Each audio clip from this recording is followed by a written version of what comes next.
Rashid Khoya hasn't joined yet, Yeah, maybe he has a problem. and I guess there's another one. Okay. So I guess we are live now. Okay. Just 1 second to make sure.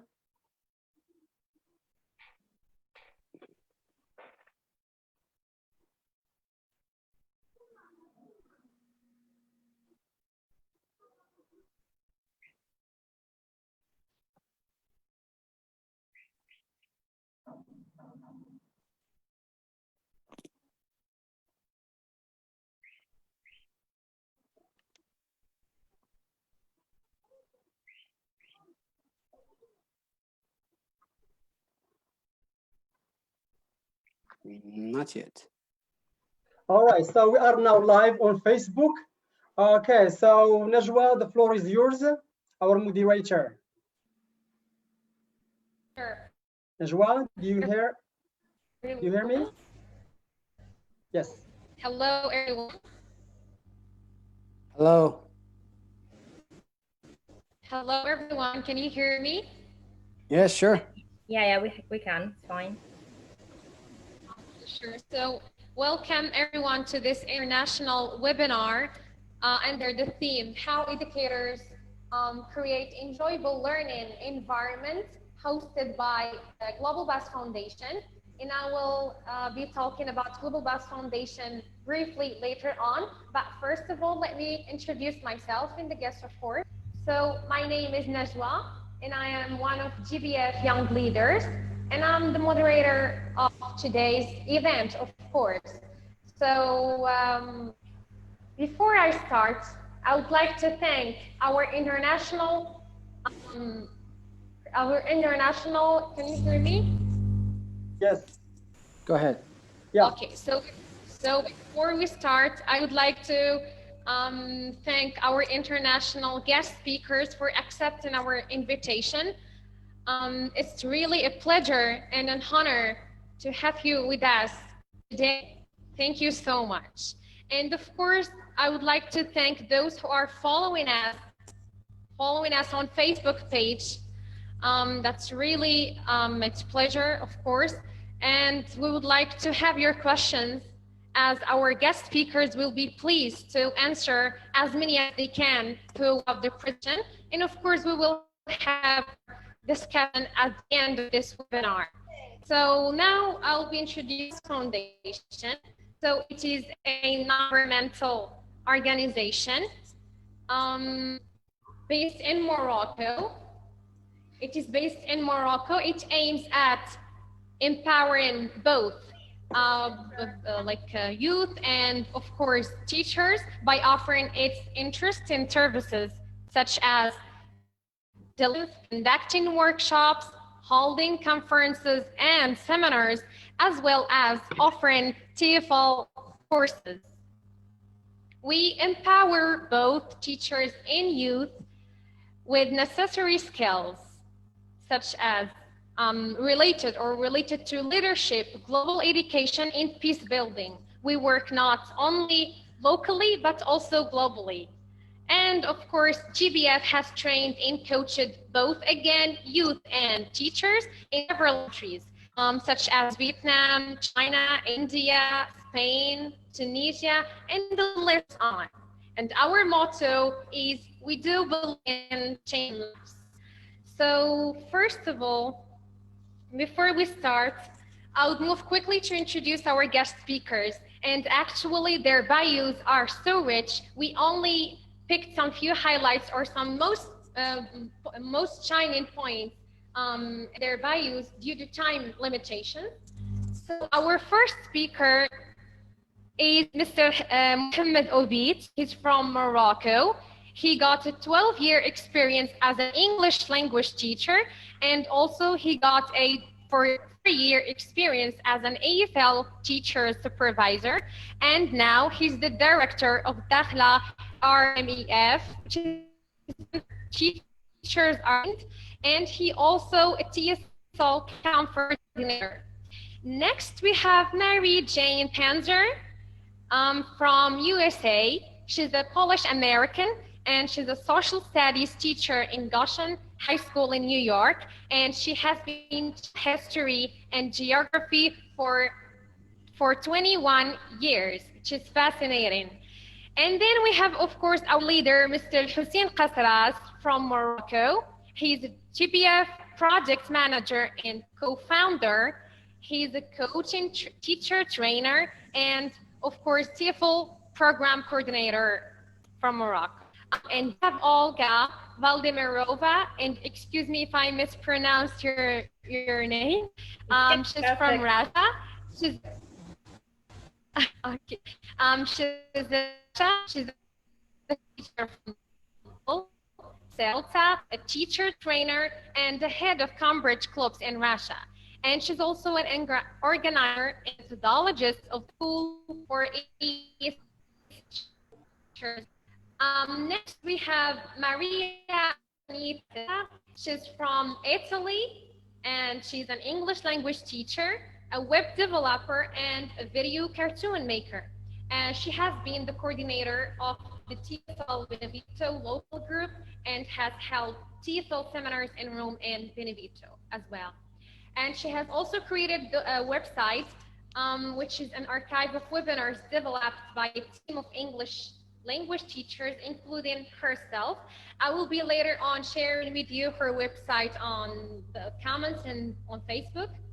And we have also Mr. Rashid Khoya from Morocco. He's a certified teacher of English with a 22-year experience. He's a writer, public speaker, and he's also interested in issues related to education, media, motivation, and translation.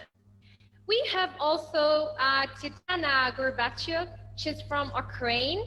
She's a public speaker, TESOL certified teacher with more than 10 years of teaching experience. Fascinating as well, I'm impressed. And finally, we have Mr. Ali Beko. He's from Morocco, an EFL teacher with 40 years experience and a PhD candidate in researcher. He has earned a PEN certificate from local and international institutions such as NATE, PEN, Delaware University, GBF, and the list goes on. So without further delay, I would like to pass the floor to our first presenter, our first guest speaker, Mr. Sidi Mohammed. The floor is yours. Thank you, Maya.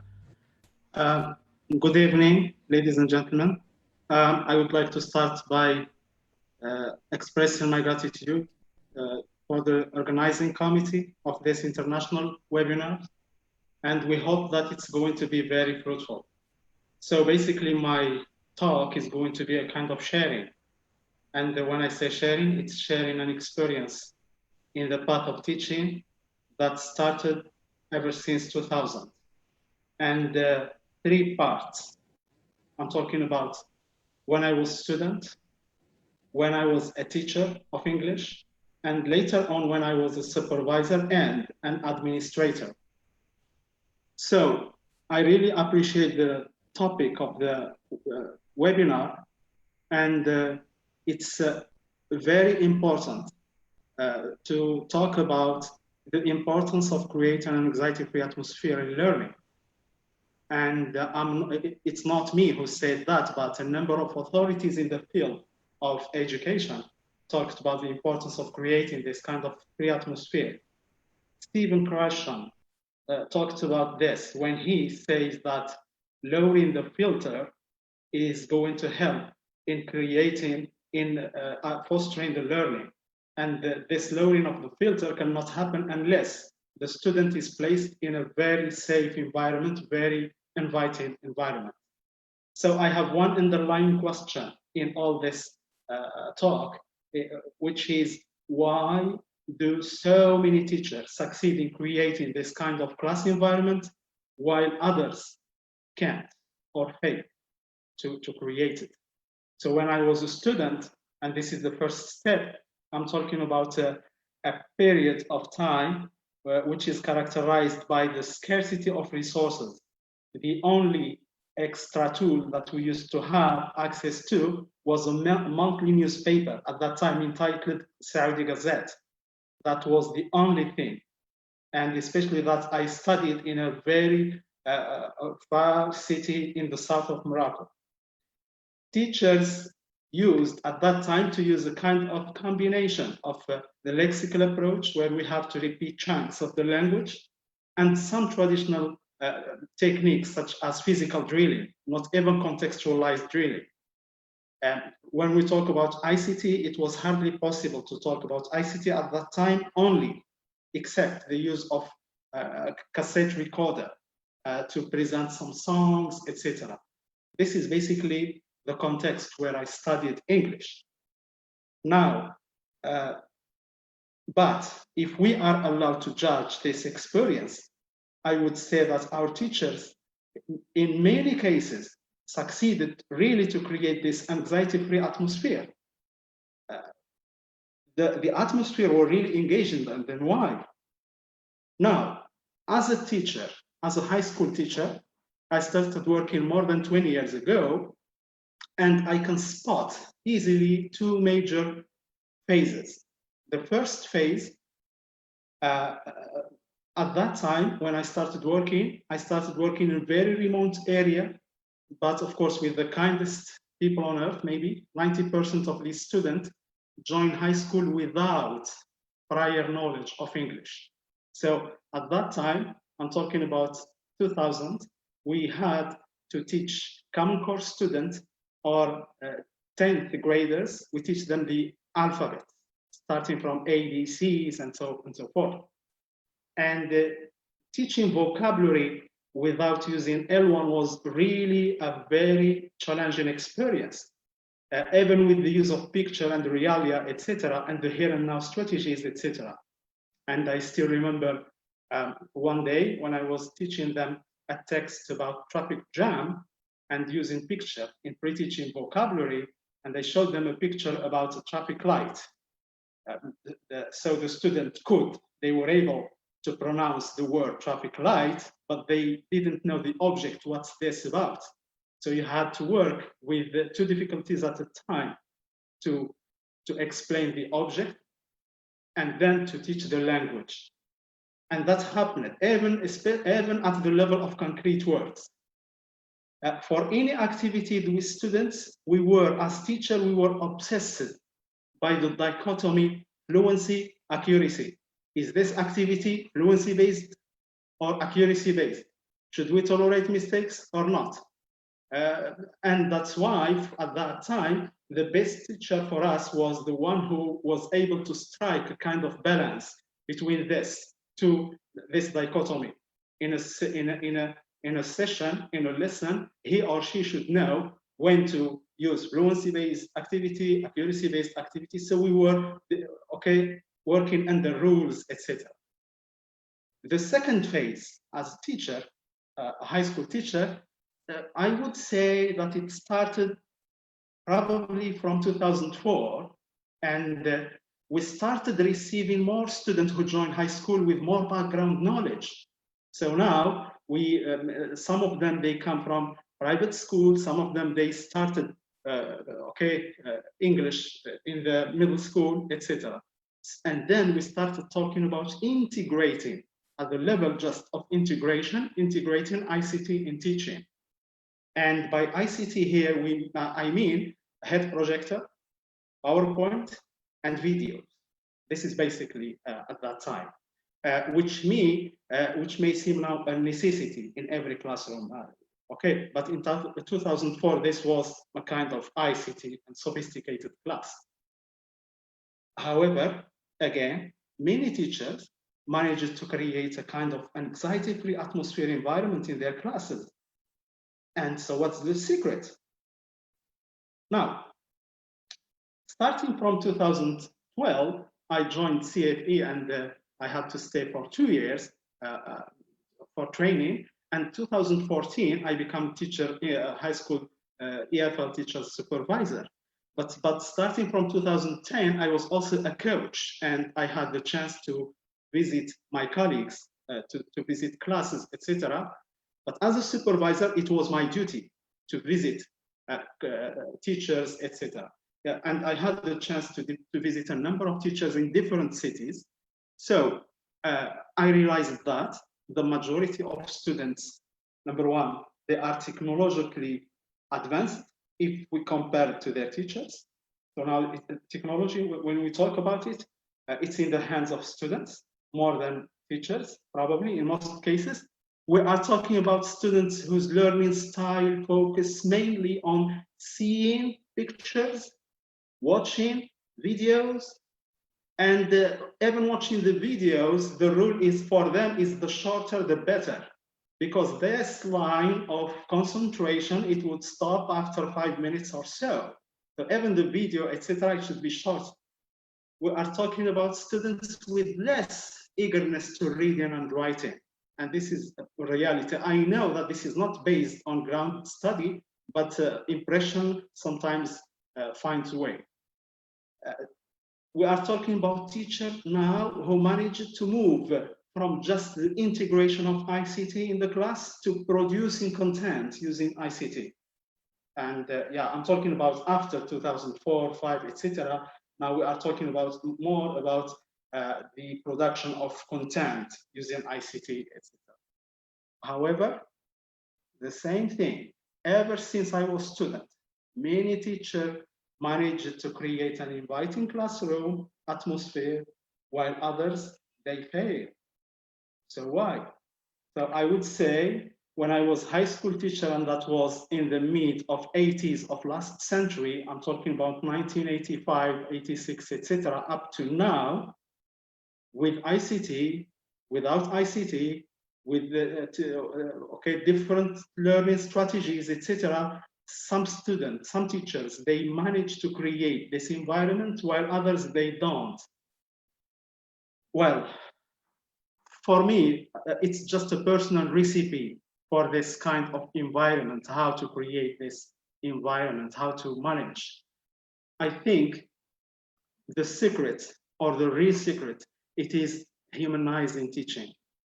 Once we reach that level of humanizing teaching, of injecting humanistic touch in our teaching, once we reach that level of teaching from the heart, simply because this job is not like other careers, one of the major prerequisites of teaching is that you must love it. If you don't love it, you cannot be a successful teacher. Okay, and simply because remember, we have to remember that students simply will not learn anything from a person they don't like. So I think that teaching from the heart will succeed. Yes, the use of equipment of ICT, it will absolutely help. But if it is put in the correct hand, and if it is put, or it is used correctly, efficiently, okay? So the use of ICT and the best international commercial textbook, they may, even if we talk about the best well-designed textbook, if it is put in the wrong hands, okay, it's going to be spoiled. Okay, so I think the secret is there. It's in teaching from the heart. Aspects of this teaching from the heart might be, I would just be okay focusing on 3 points. Number one, at the level of teacher-student relation, teachers are asked to get to know their student. You cannot teach a person you don't know. And one aspect of getting to know your student, call them by their first name, and they should not stop only here. Okay, you need to know their learning styles, you need to know a lot. And this pandemic we're living in, or this COVID period, and the distance teaching, it has like unmasked a very positive thing. It is that many teachers, they start to get closer to their students. They started to know more information about their social background, about their rooms, etc., what they like, what they don't like, etc. So please get to know your student. This is a first step of teaching from the heart. Second one, it's at the level of techniques. Teachers are really asked to vary the mode of work from individual to pair work, but basically to collaborative work. I'm not talking about group work. Group work may not yield that positive result. It should be manifested in collaborative work, and where every single element of the group, he or she knows his or her task and is participating actively in the production of the group. So we need this kind of collaborative work. Yes. Also, teachers in relationship with the textbook, please, we are asked to go beyond it from time to whenever it's possible. Teachers are really asked to GBT or to go beyond textbook when necessary, and because they need to feel that they are not teaching the textbook, but that the textbook is one possible tool, okay, and they are teaching from it. It's just one possible tool. They should not feel themselves enslaved to a textbook, but they should, from time to time, go beyond it. And of course, before that, they should receive training in how to go beyond this textbook. Number 3, and I'm here talking as an administrator. This is ever since I become like a director of CRMA for Teacher Training Center in the south of Morocco. At the level of teacher community, we keep advising trainees, teacher trainees, and we keep telling them the importance about 2 important tools. Number 1, that they need to get engaged in action research, respecting its spiral nature from observation to data collection, to data analysis, to recommendation, to conclusion, but they should not stop here at conclusion. They should go to sharing results. And this sharing, because please, anything that is grounded on a solid ground or based on solid ground, on observation or action on research, it's going to be very fruitful. The second point is that they should get engaged in PLCs. And what I mean by PLCs, it is professional learning communities via peer visits. They should be open to colleagues. They should encourage this culture of information sharing with colleagues.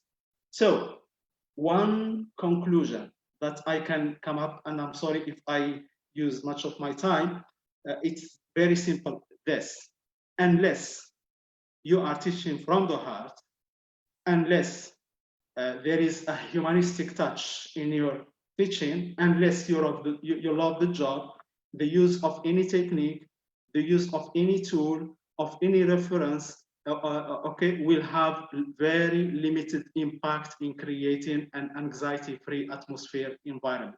So please, teacher, find your way in what I say, and thank you very much.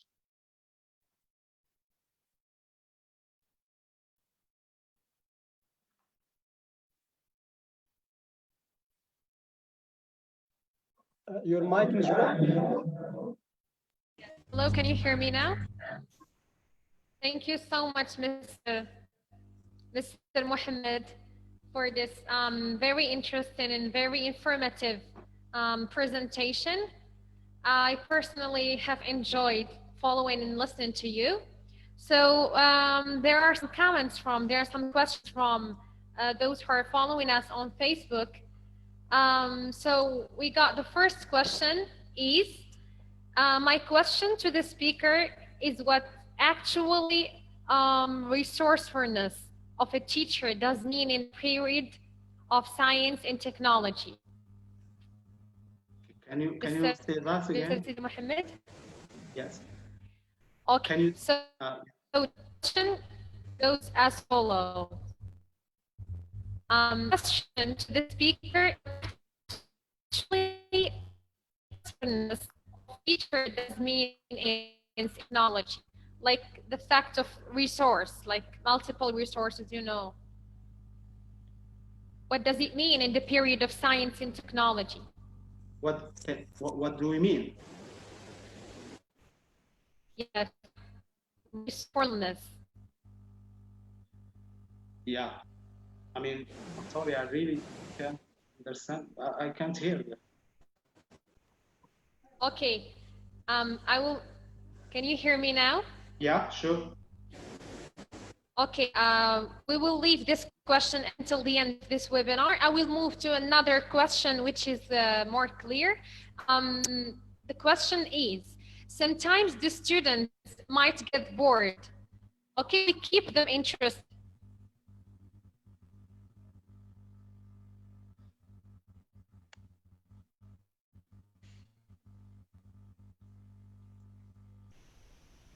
Yeah, I think it's better to write the question.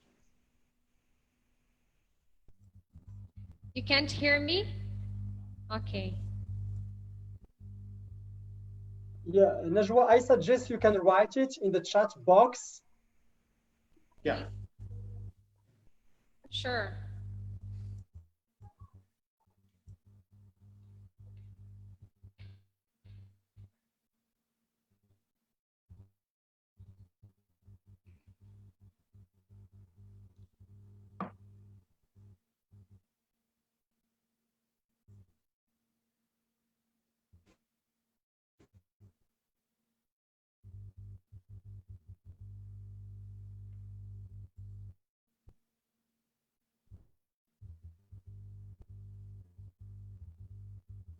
Najwa, I can Yes. hear you. So the question is how to get students engaged. Yeah. Yeah. Yes, for engaging How to keep students. Yes, Oh for my. engaging students, yeah, it's clear. Well, I think it depends on the age when we're talking about because now even English in Morocco is taught in many private schools, etc., starting from primary school, and engaging 6, 7, 8 years student is not like engaging 19 years old student. So it depends on the age, but basically the use of IT tools, varying the mode of work, etc., is of much importance. What is important, it is to get trained or before doing this, but also it is to know or to use the correct, to be very eclectic and to use the correct tool efficiently. Remember, please, that the use of ICT, it can yield nothing if it is overused. You cannot teach one lesson, because I saw some teachers as supervisor teaching the whole lesson using PowerPoint, etc., etc. Okay, even the use of ICT or videos, etc., if it's not used efficiently, it will not yield the result. So basically, how to classroom management tools, but basically training. The key term I talked about, it is this: sharing with colleagues. I believe as a teacher that I learned 90% of what I learned, it is either my personal observation or sharing with my colleague, with the teacher. So if you just close the door as a teacher and then you're not open, how can you solve many problems? Sharing is very important, and it will be very, very more important if it is based on some kind of research, even small scale research, or what we call it action research. Okay, so I hope I answered. Sure, Mr. Thank you so much for answering. Thank you so much for answering Najwa, this question. If I can answer also this question, I have something to say. May I? Yes, sure. Yeah, okay. So go ahead. Yes, please. Thank you. So first of all, I think we need to know the reason. You know, there is always an underlying reason, because if the students are getting bored, there is a reason always. And that to solve this problem, first of all, you need to know why they are bored. You know, probably the material is too easy for them. So that's why they aren't so interested in it. Or opposite, you know, the material is too difficult. So they feel like they don't feel confident. So, and they try to do something, but they can't. So if you know the underlying reason, then you can solve this problem better. Because I think the whole webinar today is about this, how to keep them interested and how to keep them motivated. Thank you. Thanks so much. Thank you so much. Thank you so much for your interaction, Olga. Now we move or we leave the floor to Mary Jane, please. Hi, yes. Please, the floor is yours. Thank you. So I loved listening to my previous speaker, and thank you so much for inviting me to join you today. You know, I felt your love for students, and I really am just going to be echoing a lot of what you outlined. I've been teaching for 21 years, and what I learned pretty early on is my students really won't remember what I teach them, but they will remember how I made them feel. And it's not that I made them feel like superstars every day, but perhaps I made them feel challenged. I made them feel included or loved or heard, understood. And every day I try to create an environment that fosters not just learning, but understanding. And I teach world history. So I have a very, easy content area to get my students to be better global thinkers. And you can't think outside of a box if you don't really even know who you are yet. And I teach 14-year-olds. So we do a lot of kind of self-discovery. I'm always amazed what my students are willing to share with me simply because I ask them. Every year I start out with an introduction where they write me a letter introducing themselves to me and things that they think I should know about them. And I tell them they can go as deep or as, basic as they want to. And from those letters that they write me, I learn about what life is like at home. I learn what responsibilities and hardships they face. And then I know how to use that information when I'm teaching them, not just content, but recognizing changes in behavior that may signal that things at home aren't going well, and then I can help them through that. Because let's face it, when you're surviving every day, it's hard to care about school.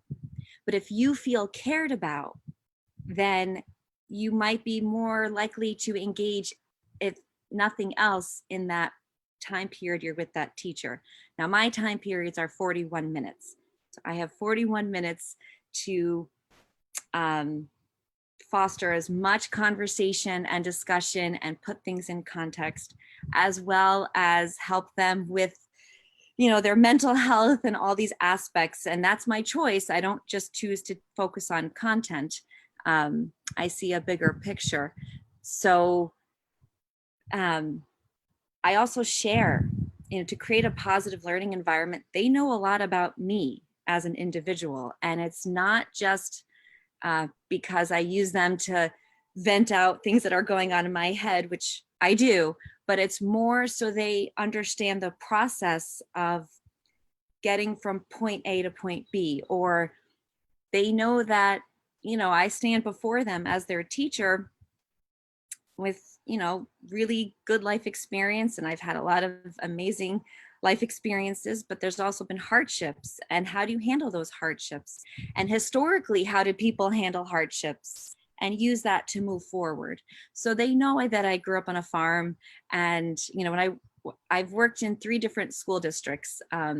I've been lucky enough to come home to my home school district. I grew up in Goshen, New York. We're about an hour north of Manhattan. But I worked in a school district called Beacon many years ago, and that was more of an urban inner city feel. And those kids just couldn't believe that I milked cows or I, fed calves. Like they just were that, they've never even seen that before, let alone have someone who did it. And I'm like, yeah, I grew up really poor, and, this is how we made changes, and this is what we did. And my mom's life was really hard, and she's my hero, and this is why she's my hero.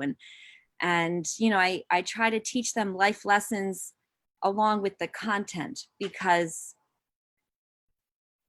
they just need to be loved and included. And they're my kids and they know that. And I have my own children. I have 2 daughters, and they're going through the school district that I teach in. So a lot of my students know them. And we're more of a family than we are a class. And that's one of the comments I got back when I asked one of my daily check-ins for, distance teaching that we've been doing during the pandemic. I teach a college level course to 14-year-olds, their brains, it's really hard. And there's a lot of tears in the beginning of that class. They come in and I'm like, hey, the standard of the class is here and you might be here, but I'm going to get you there. But they cry a lot on their way up and do a lot of hugging and pep talks and motivation. And the question I ask them is, are you glad you stuck with it? Are you glad you chose not to drop down to an easier level?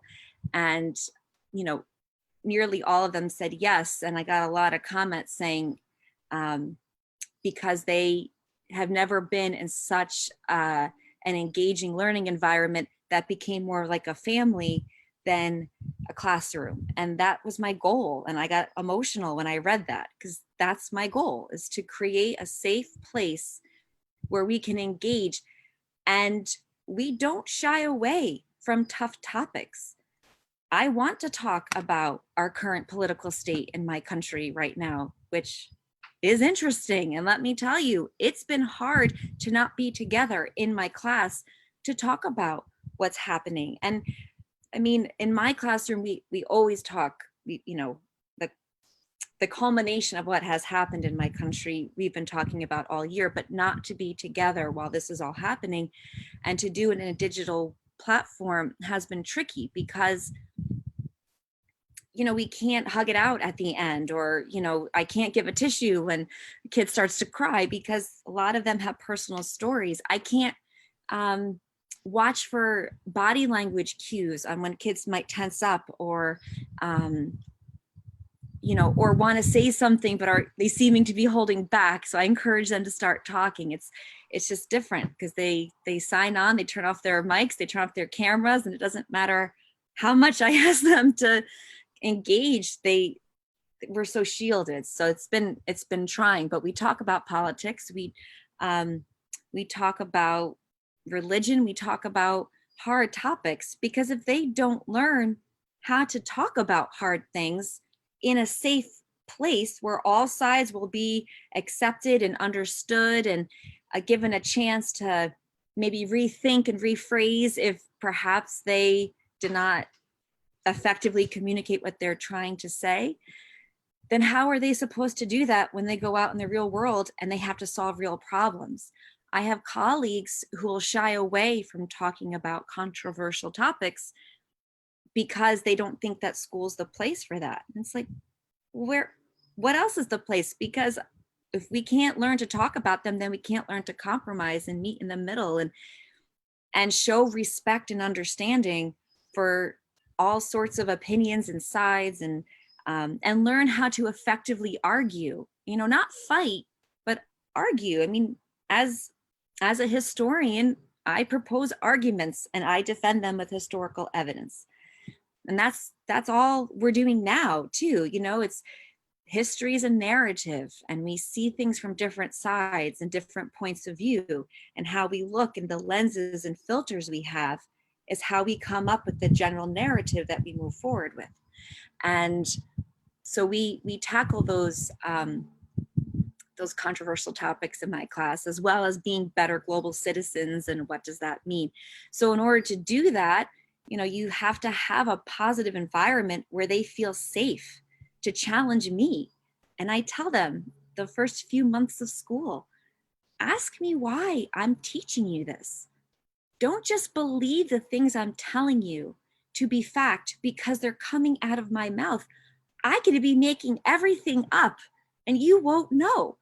They walk into my classroom as 14-year-olds, and the way it's done in New York, it's called high school. And so they were in middle school, which is a different building. And then they come to me, these wide-eyed little kids, with seniors and, 18-year-olds. And I'm like, hey, ask me why, challenge me, at me. but you better be ready to defend. If I come back at you, you better know why you're thinking what you're thinking. And it's not just because mom and dad told you, or it's not because you heard someone someplace say something. Like, you need to know, you read, you know, understand the memes that are circulating about current events, because then you have to have the understanding of the background, right? So, you know, very few of them do those first few months, but by the end of the school year, they'll ask, like, why are we learning about, you know, the Renaissance? And it's like, oh, well, let me tell you. And then I make all these connections on why they need to know. And, you know, they start to see things in context. And then they just start to, the thinking, the critical thinking comes into play. And that's what you want them to move forward with. They don't have to remember all the content that I teach them. They can do a Google search and pull it all up. But what do you do with that content, right? You have to be able to think about it, and you have to be able to process it and see the context. And that kind of learning, that level of learning, does not happen in a place where you don't feel safe, where you don't feel heard. And so that's, I think when you are creating a positive learning environment, you have to think about your purpose in education. What's your goal? Why are you a teacher? I love history, don't get me wrong. I love it. I love it. It's an obsession. But I teach kids history. I'm not a historian who teaches kids. I'm a teacher who teaches history. And I think there's a difference there. I'm not disseminating information. I'm trying to make them experience it, to make them feel it, to go out and make this world better. Because, you know, as cliche as it is, they really are our future. And I have 42 years of processing information, right? And I can get from like A to M without really thinking about the middle letters, because I've lived it how many times. It's all so new to them. So you have to spell out that thinking process. So then they get there, and then they learned how to ask good questions. And that actually was my final message. Today was our last day of teaching virtually. And my last post on Google Classroom was, you know, please keep asking the hard questions and demanding good answers. Because if you don't like the answer you're getting, and I don't mean that you have to agree with it, but it has to be valid, right? Then you have to keep asking good questions. So, you know, I think if we all examine why we're teaching, and as my the speaker before me said, like, you have to love kids. You can't do this job if you don't love kids. It's hard. And a good teacher makes this job look really easy. But this job is hard. It's really hard. And I think COVID, I know that I can't teach my own children. I have my two kids are doing distance learning, and I try to help them. And I'm so grateful that they have teachers, because they don't want to learn from mom. If you ask my kids, I know nothing, right? I can't help them study. I can't help them, you know, I don't teach 5th grade. So how do I know? And so I'm so grateful for their educators. And I think one of the things that, you know, this pandemic taught us is that we're so much bigger than content. Schools are so much bigger than information. You know, we provide safety and love and nurturing and food. You know, you can't learn if you're hungry. My classroom has snacks. I have couches, right? I think even the physical setup of your learning environment is important. So I don't have desks anymore. I have tables and chairs. I have places where you can sit on the floor and where you can stand, and I have couches, and I have maps everywhere, because if they are bored and staring out into space, at least they're going to be staring at a map. So they're learning some geography in their boredom, because let's face it, you can't engage all the kids all the time. Sometimes a kid's just going to have a bad day. All right, I know. I think my time is up. So I'm sorry. I would love to hear from you more and more, but unfortunately, we're in a we are running out of time. So I would move to one question from Facebook. I will type it here, and then we give the floor to another speaker. Okay, let's just answer it quickly, please. And thank you so much for your interest and very informative presentation. Thank you so much. So here is the question. Yes, I absolutely believe the environment of the class is more essential than the content. I love my content, but my content is meaningless to a 14-year-old unless that environment is a place where they want to come. So if you don't create a positive learning environment, they're going to come, they might sit and be quiet, they may be good for you, but they're not going to take anything away. I work with the teachers that inspired me to become a teacher. I am a history teacher. I cannot remember anything they actually taught me as far as content, but I loved going to their classes, and I felt engaged and challenged and understood. In a time when you're a teenager, you don't feel understood by anybody. So yes, absolutely. You have to want to be a teacher first and a content specialist second. Thank you. Thanks so much. Thank you so much, Mary Jane. Thank you. It's a pleasure to hear all these interesting stories. So now I would like to pass the floor to Mr. Hussein Qasras.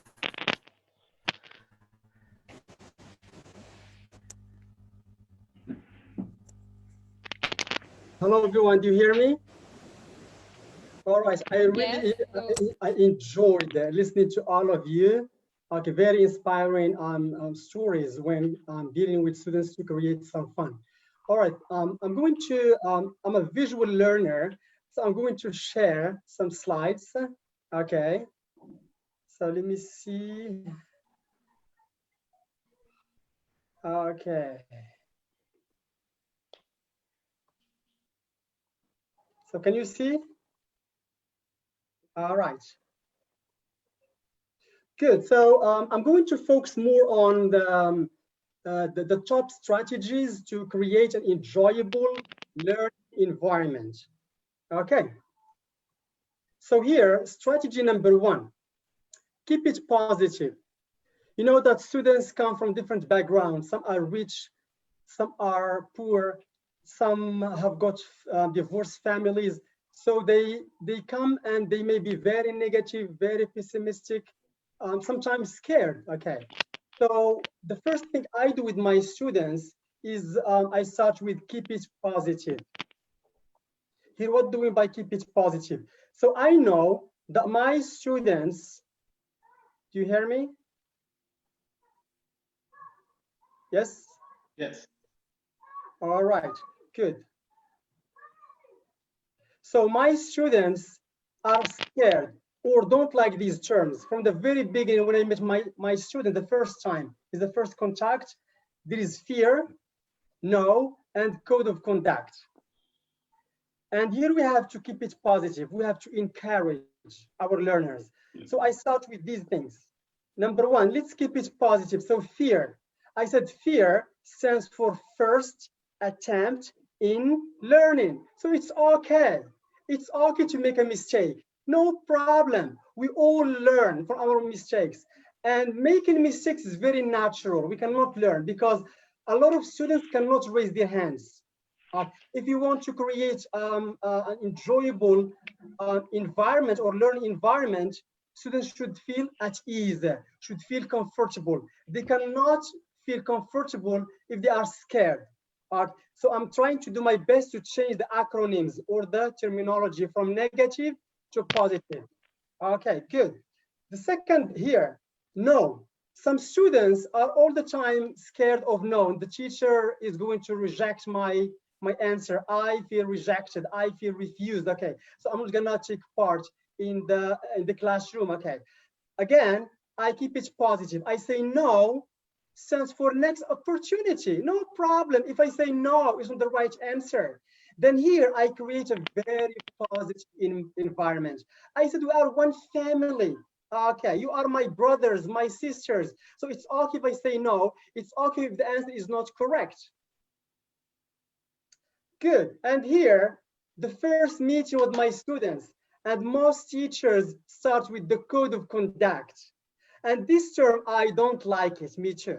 So here, look here, student says, I don't like this expression, code of conduct, because teenagers, adolescents, all the time, they want to break the law. They want to break the rules. Oh, code of conduct, I'm going to break it. I'm not going to listen to the teacher. I'm going to show to other colleagues I'm the hero in the class. I'm going to turn the teacher. So here, instead of using the code of conduct, I use some positive terms. Okay. Now here, can you think, what do you think? Can you think of any other... Mr. Hussein, Mr. Hussein, sorry for interrupting you. Can you put the presentation on diaporama, please? You can see? Diaporama, please. Now, can you see? Yes, yes, sure. Go ahead.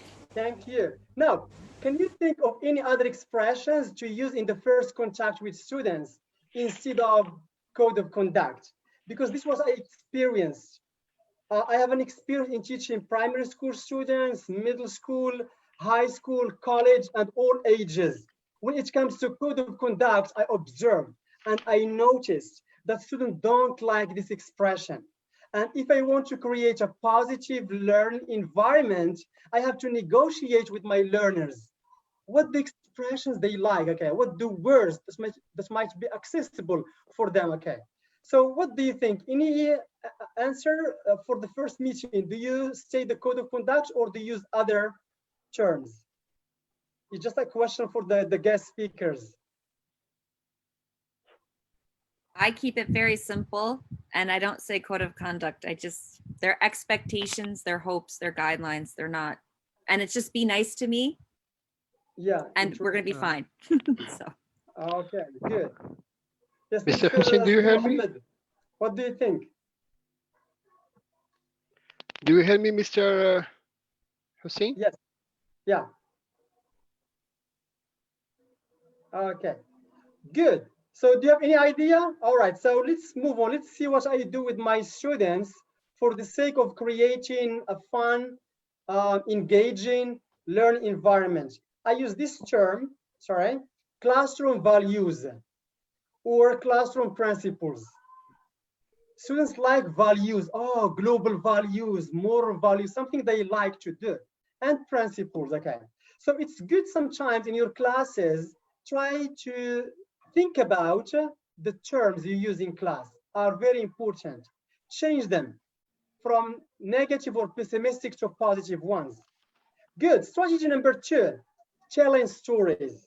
It's one of my favorite techniques or strategies that I do with my students. We as a human being, we are crazy about listening to people's personal, family, life stories, okay?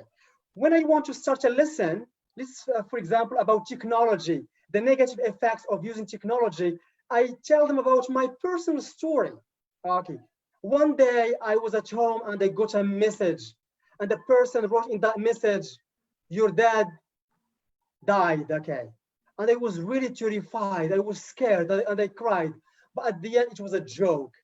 You see how technology is very bad. So personal story, they were listening actively to me, okay. So using stories or telling stories is one of the most important things to create a positive learning environment in classes. Yeah, so storytelling provides you with more fun, more mystery, more excitement, and most importantly, more behavior influencing rapport. Good. Strategy number 3, the third one, is adding surprises in your lessons. Sometimes you need to surprise your learners, okay?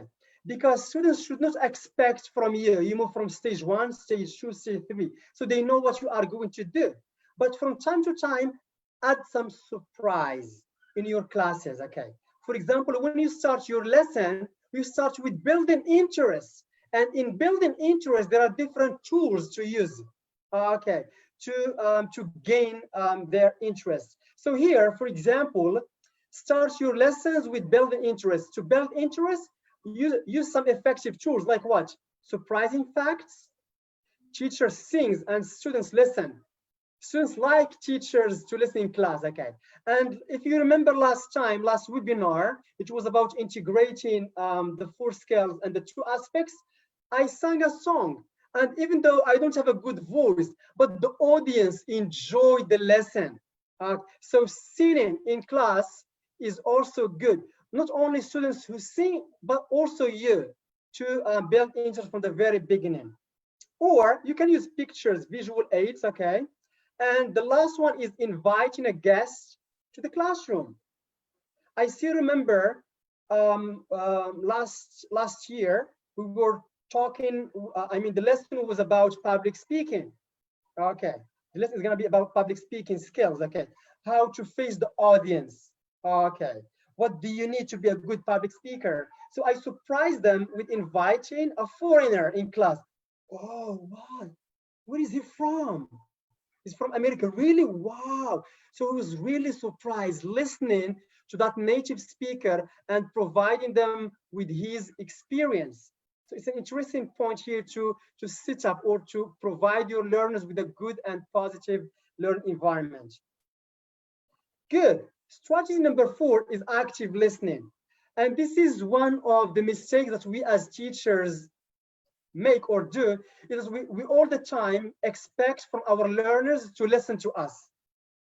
What about listening to our learners?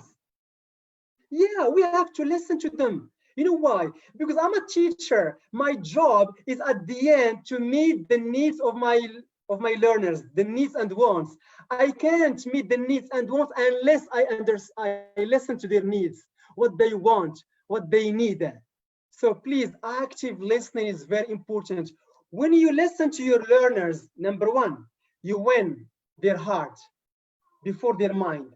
And if you win the heart, their heart will influence the mind, and the mind leads to actions. And take it for granted, they will be crazy and they will love coming to your classes, because at least they find a person to listen to them. They go home, their parents, listen to me, I'm older than you, I have got an experience. They go to the streets, listen to me. So it's time for us as teachers to listen to our learners. To build a good learning environment, please listen to your learners. Okay. Number 5, students should move. Imagine you are teaching 2 hours and 2 hours are sitting. It's like punishment.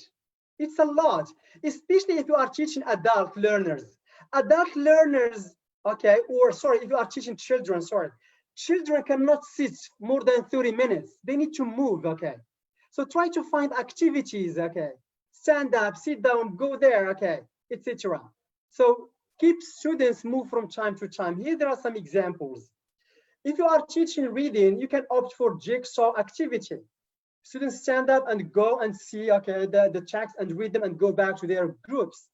If you are reviewing with students at the end of the class, you can use some games like run to the board game or board race game or other games, because they stand, they run, they compete. If there's a listening or speaking activity or activities, stand up and sing together, stand up and talk to your partner to change the atmosphere. So these are very important. You keep your learners move from time to time, not just sitting all the time. And the last one is my favorite. We as teachers, we don't have only to teach and to wait at the end of the month to get our salary, but we have to give extra, to double our effort, extra time for our learners. I'm teaching from Monday to Friday, from 8 to 4. It doesn't mean that I have to teach only those hours. No, but I have to add more for my learners. How? Setting up English clubs. They are very important, because I don't believe that students will learn only in class. No, they have to learn outside to practice the language, real life communication. So sitting English clubs, it can be drama club, language club, theory club, singing club, okay, and students get crazy about this. And they will love your class. And as Mr. Sidi Mohammed said, students will not love the subject. If they love you, they will love the subject. If they don't love you, they will hate the language that you teach. So please, as teachers, okay, our job, okay, as human being in this world, not just to teach and to get money, but to teach, and we have some 10%, it's for extra, okay, without gaining money or getting money, okay, it's for free. For example, on the weekend, okay, you can teach or you can do some extracurricular activities, or there are many examples that I'm going to share with you right now, okay? So here, for example, with my students, we organized a visit to the parliament. There was a topic about youth empowerment, political life and youth involvement, okay? So they couldn't believe themselves to go to the parliament and to listen to the parliament members talking about how to improve the situation in Morocco. And at the end of that visit, students learned that we as young people, we have also to get engaged in political life, because we have to vote and to choose the right people who are going to serve our country. But before that, they were disengaged. They didn't like politics. Okay. And they learned a lot. Here, another visit with our students, visiting non-governmental organizations, because students should not be focused only what is going in class. There is outside the class. So the reason behind visiting non-governmental organization is to improve that sense of collaboration, helping the community, serving the community, helping the poor. And once they go back to class, they narrate stories. Oh, it was a very interesting visit. We learned that life is not only about money, but life is also about helping the humanity. So please, organizing visits outside the classroom, take it for granted. Students will go back to your classes and they will love, okay, coming many times, and they will be very interested. Please. Yeah, the last one. Please, Mr. Yes. Yeah, just Okay, 1 minute. Okay, sure. Mind. Thank you. Yeah, Okay, and sure. also organizing competitions like speaking contests, drama contests here. For example, there was a competition about Students Got Talent. The competition was about poetry, public speaking, singing, drama, breakdance, drawing, etc. And the result is here. Okay, look what students wrote. So for example, one student said, hello, I hope you are fine. I just want to thank you for all these amazing moments you give us and for giving us the opportunity of showing our talents to the public. I did not even know if I can perform in front of others until you came to our school, Hassan II, and made my parents proud of me. Thank you so much. And also our visit to the parliament was one of the things that I thought will never happen. We meet new friends, new people, new teachers, a new family, and the heart of new people. Thank you. So this is what we call creating enjoyable learning environment. Thank you. Sorry if I, Yes. Thanks a lot, yeah. Thank you so much, Mr. Hussein, for this very interesting informative presentation. And the results, of course, were very satisfying. So here is one question for you from Facebook. I will type it here. Please, would you mind answering this question before we move quickly to Mrs. Olga? The question is, do you think that getting to know students' interests is possible by providing them with a questionnaire to fill in form the beginning meetings? Yes, there are many ways to know about if students are interested in this subject or something like that. Okay, you can use questionnaires, you can discuss with them. Okay, so there are many forms, okay, but the most important is to know the type of the lesson first, the age of learners, and their needs and wants. Based on that, you can get a global idea about students' interests. Thank you.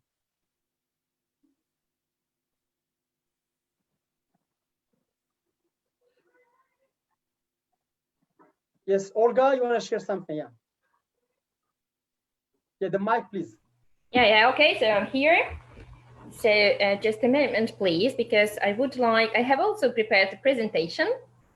And thanks, Hussein, that you have shown us yours, because when I saw Sidi Muhammad and Mary Jane with our presentation, I said, oh my God, am I the only one who did it?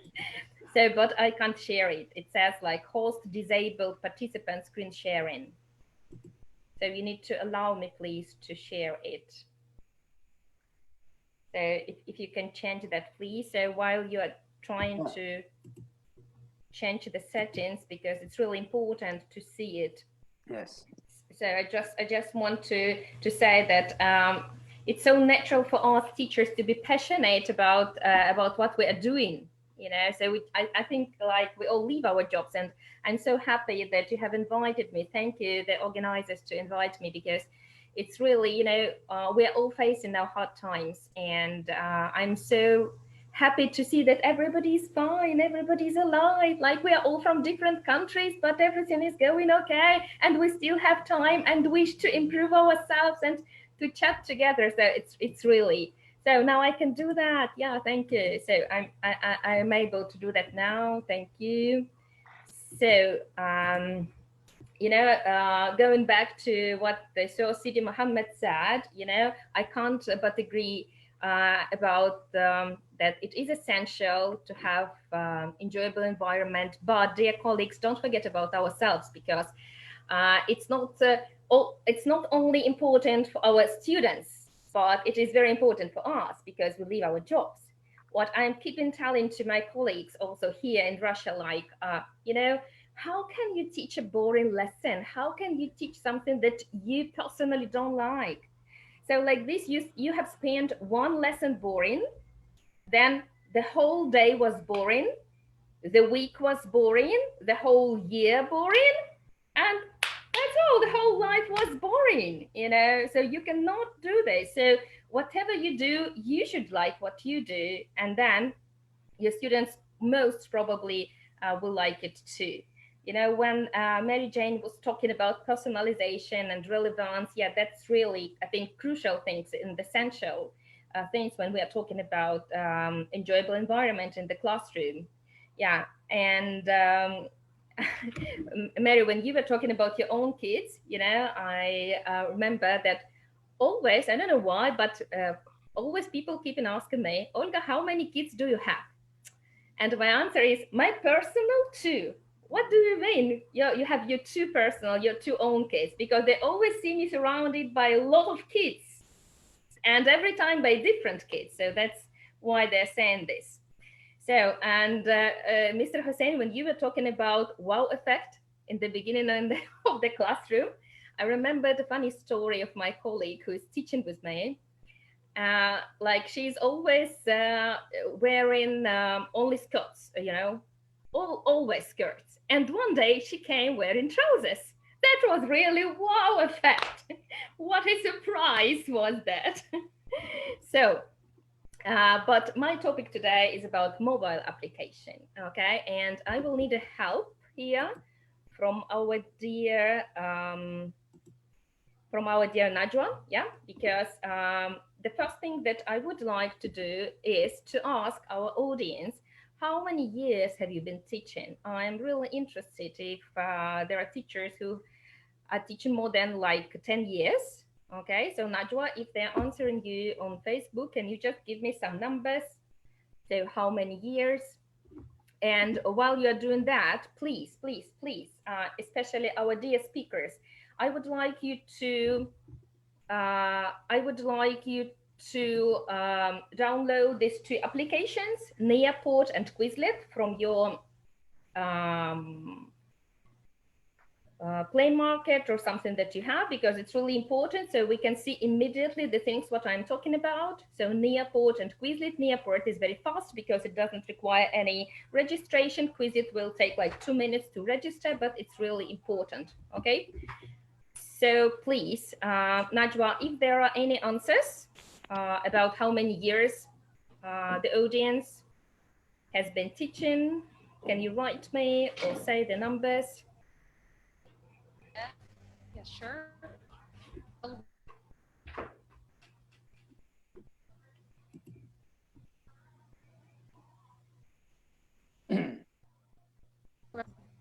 So Olga, some of them said for 12 years old. Okay, good. Some of them said for 2 years. Okay, so different numbers, I see. Okay, so why I'm asking that, you know, because the people most of our speakers who have been teaching And some of them said for more than 10 years, you know, they probably remember the times that when you give the students to sit in front of your computer, they will be staring at the screen like this and don't move and really excited. So, but it's not like this anymore. You know, nowadays teens don't get such a buzz out of using technology like it was, you know, like they used to be. So, and why is that? You know, because it's just a normal part of life, you know, but still we can use technology really effectively. So I hope that you have downloaded the application that I have asked you. So, and I can show you practically these 3 key elements of using technology in teenagers' classroom. Well, it's both useful for online and offline teaching. Okay, so the first one is Nearpod. Okay, so I would like you to open it, please, on your mobile phones, Nearpod, and then it will require from you a code. Here down you have the code YUDCT. Okay, so please join in the class in Nearpod YUDCT. Okay. So, and I will show you what you should say. I need the code again. You took it off too fast. Yeah. I will give you now again. Okay. Yeah, don't worry. So here it is. YUDCT. So can you see it now on the screen? Yes. Yeah. Okay, good. So YUDCT. So there you go. It's very important to try it out together. So to see, you know. So let me start. Okay.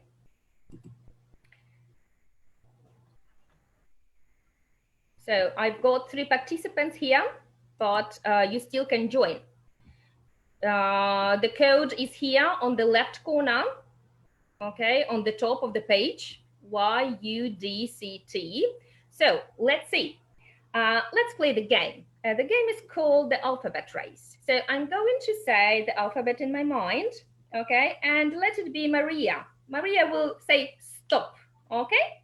So when Maria says stop, you need to write something that you have in your house, beginning with this letter. So Maria, if you are ready, so I'm saying the alphabet in my head and you will say stop.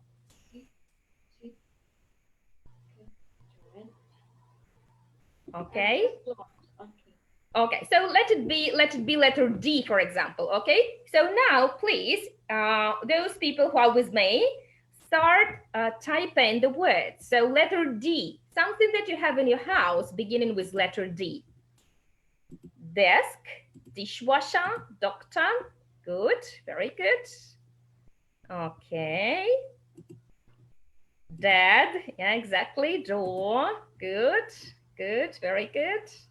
So you can see now from your mobile phone how it looks like, deaf, dog. And on my screen, you can see what the teacher can say. So you have to accept the posts, okay? So like this, it's pretty safe because you can monitor the answers, but they're pretty good.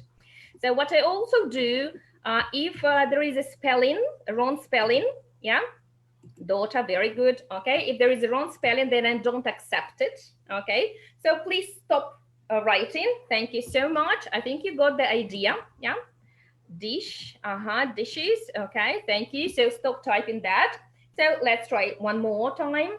So now I will say the alphabet again, okay? And Tatiana this time will say stop, and you will have to write, let it be something that you have at school, okay? In the classroom, let it be school or classroom. So Tatiana, you're going to say stop. Stop. H. Okay, so let it be letter H. Okay, so let's see.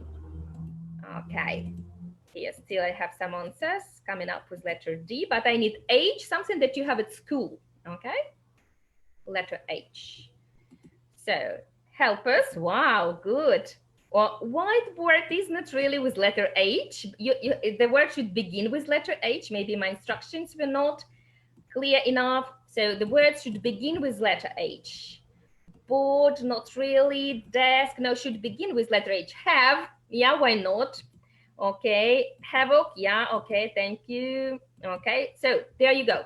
So stop typing. So I think you got the idea. Okay, so and what's next? You know, that's quite a good warm up, isn't it? But when you're looking for technology tool, you need to see it. How else can you use it? So a very important tool here is to share. What does it mean to share? Okay, so I share it. Let it be like social net, for example, Facebook, or just a link. Okay, I copy it and I send it to my group. Okay, so for example, I will send it now just to my daughter, but later on I will show you how to do it, because I have also my Google Classroom. So you just share it in Google Classroom, and then your students will see the picture of all words. Look, so I click the link and they see all the words like this. So look at my screen, yeah? So it is not lost even after you close it. So they will still see this picture. So, and there is an interesting activity. So I will ask my students to work in pairs, like Sidi Mohammed said, because that's really will create more friendly environment, yeah? To write sentences using like 2-3 words from those words, okay? So that's a good thing to do. So we will continue with our nearport. And now, so that was a kind of warm up, okay? Now we are going to look at another activity, which is more for teenagers. So please continue the sentence. If I have time tonight, okay? So please complete the sentence. If I have time tonight. Okay.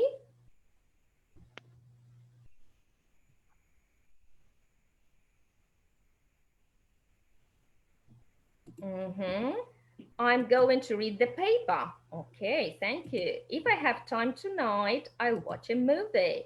I will read a book. I will go to America tonight. Yeah.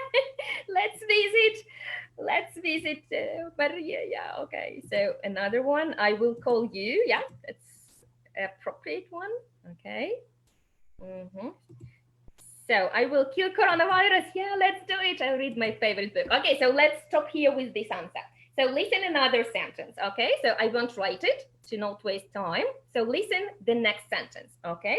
The beginning is, I might cry if. Okay, so please think and type your answers. Complete the sentence. I might cry if.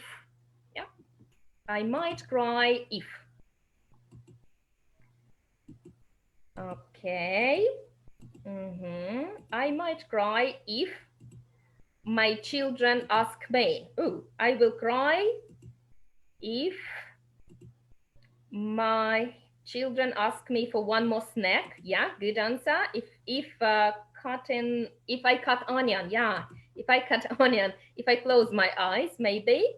If I will learn a couple of words in Japanese, if I got bad marks, okay. Cut onions, if I could not sleep, maybe. Okay, so what was this Olga, about? Sorry, Olga, to interrupt. You have 3 minutes left. Oh, no, please. Okay, so that was, yeah, I see. So that was about conditionals, right? So that was about conditionals. Okay, so here another thing that you could do with this one, yeah. For example, you can show them the picture. Okay, you can show them the picture and ask them to write the sentence. So continue the sentence, yeah, or the story.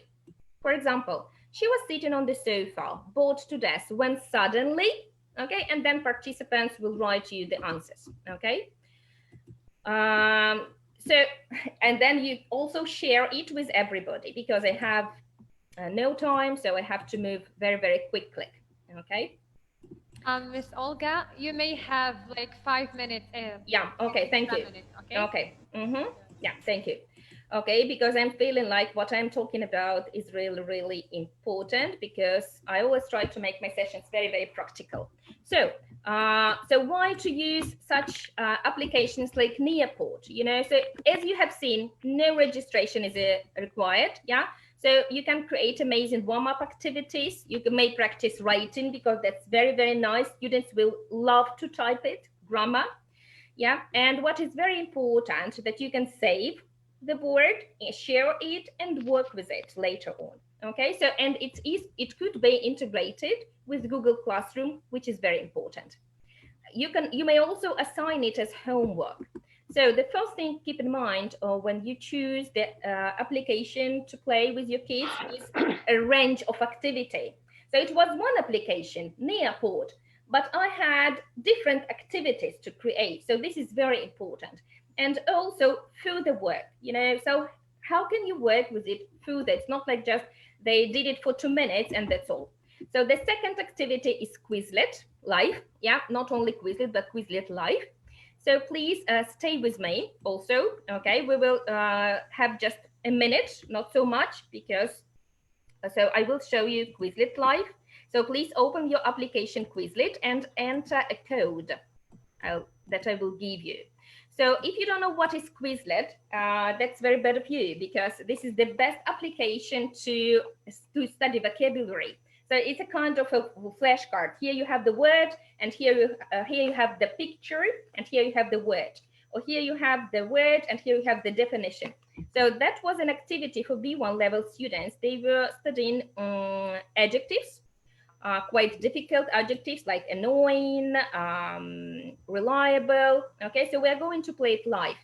Before the lesson, I gave them this activity to practice at home. And when they came to the lesson, we played live. Okay, so, okay, so there we go. Please, the code will appear now. Okay. So here is the code. Please enter the numbers. When I have just a couple of people, I will play, because I don't have time. Okay. Yeah, okay, thank you. Mary was the first one to join. So, okay. So 862203. So, okay, I will begin, but maybe you might join, okay? Hear what I see, okay?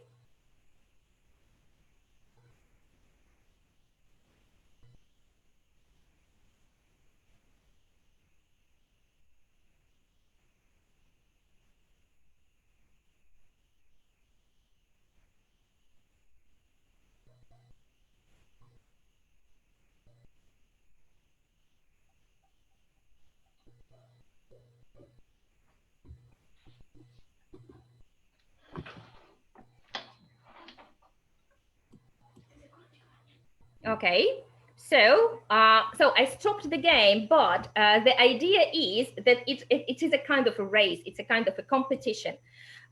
What's my idea behind this application Quizlet? Not only to teach vocabulary, but this kind of application gives my students motivation to study at home, because they know that they will have this game. Okay, so they need to prepare the word, so they need to revise it. Okay, so also this application shows you how quickly they progress. Yeah, and also it is easily integrated with the Google Classroom.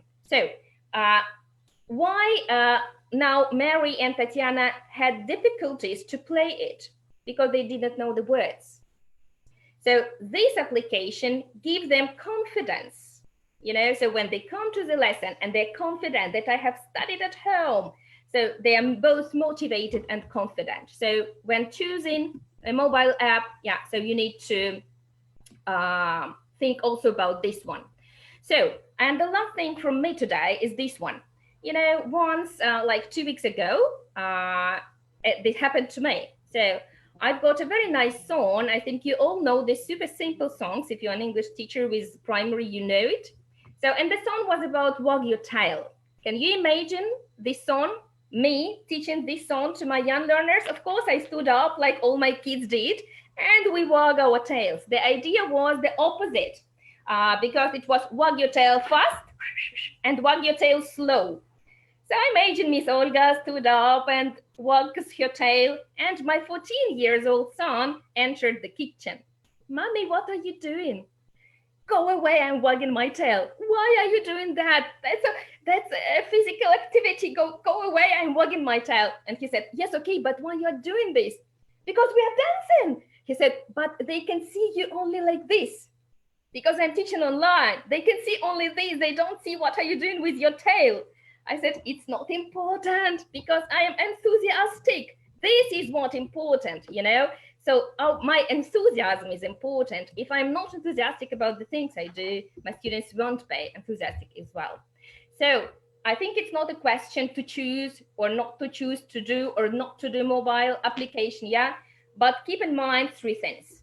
So if you choose the application and you ask your students to download it, make sure that you can do a variety, you know, so a big choice of activities. And it allows them not only for one lesson, but for further work as well. Something like Quizlet, which both gives them confidence and motivation to study, to do these activities. And the most important one is to be enthusiastic about the things you do, okay? So thank you, that's all from me. Sorry if I'm running out of time. Thank you so much, Olga. This was a very interesting activity. Actually, we learned a lot from it. Thank you for sharing. I got one question. I wish I had you. more time. I wish I had more time, but yes, unfortunately. I got one question from those who are following us on Facebook. I type it here. Here it is. But I guess it requires a lot of time. Just easy peasy lemon squeezy. How can I create my own presentation? If you just go, it's very user friendly. So it just will give you all the instructions you follow. So just easy peasy lemon squeezy, my favorite saying. Thank you. Any other questions? That's the only question I got. We leave the other questions. So anyway, I'm staying if there will be more questions. So I will be happy to answer later. Okay. Sure. Thank you so much. Thank you so much. So now I would like to give the floor to Maria. Hello. Maria, please. The floor is yours. I've got a presentation. Lucine is going to share it, I think.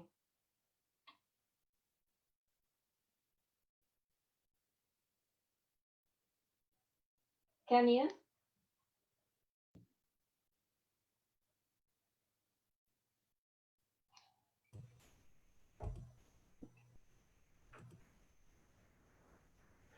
So Olga, can you make Maria the host? I should. Oh, sorry. Yeah, of course I will. So just a moment. Yeah, I will. I will try to do it quickly. How can I make participants, right? Participants, and then Marie.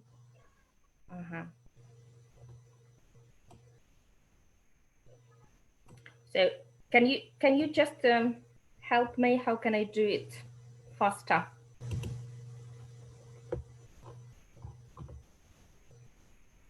Up on your left side, there are 3 points. You click on one of them. Yeah, it's just stop live stream. What's saying? Stop live stream. Make host. You have it? You find it there? No, it is not there. So it's just saying stop live stream. Okay, so I will then leave the meeting and give her host, something like this. Yeah? And then I'll enter again. Okay. Yeah. So Maria, yeah? Yeah. Okay.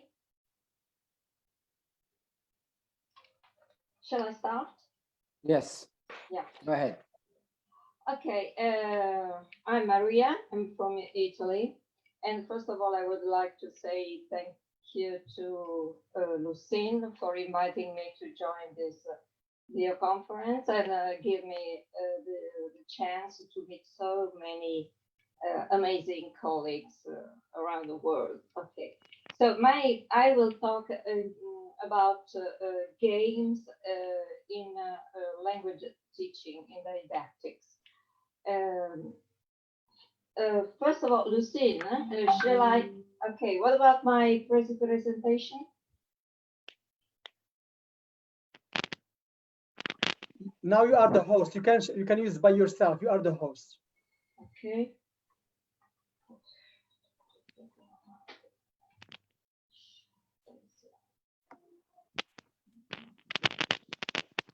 Do you hear me, Mr. Hussein?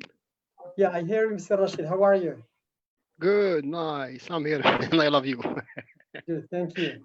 In conference.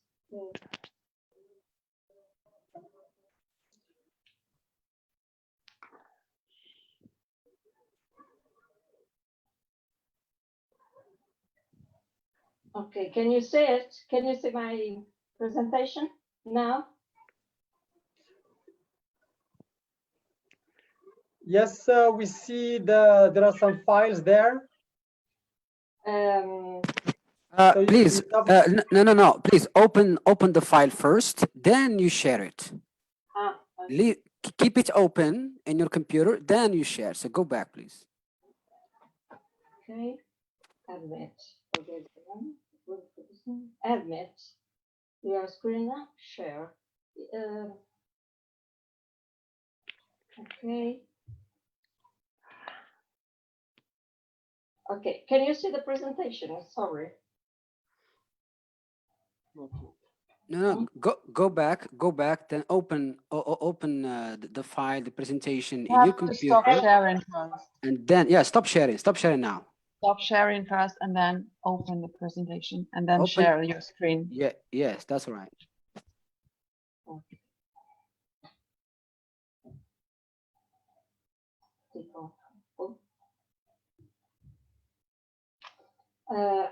Excuse me, but Okay.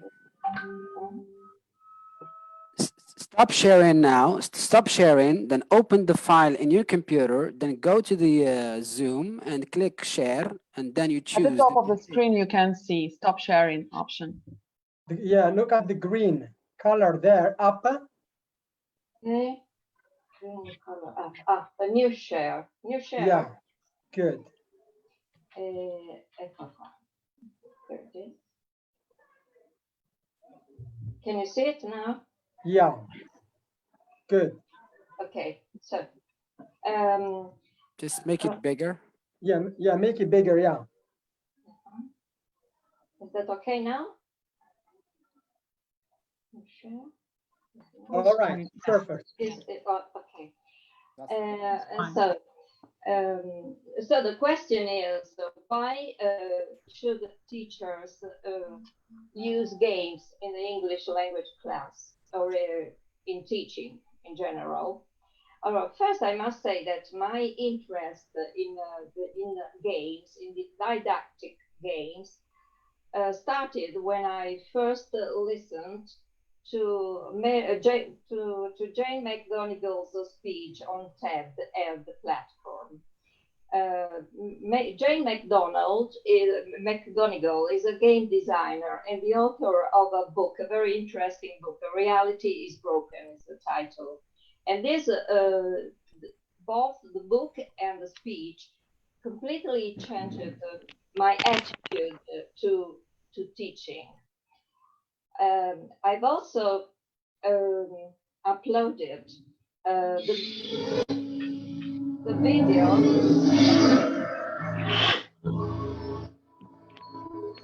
The video of the conference. I will show you just the first few minutes.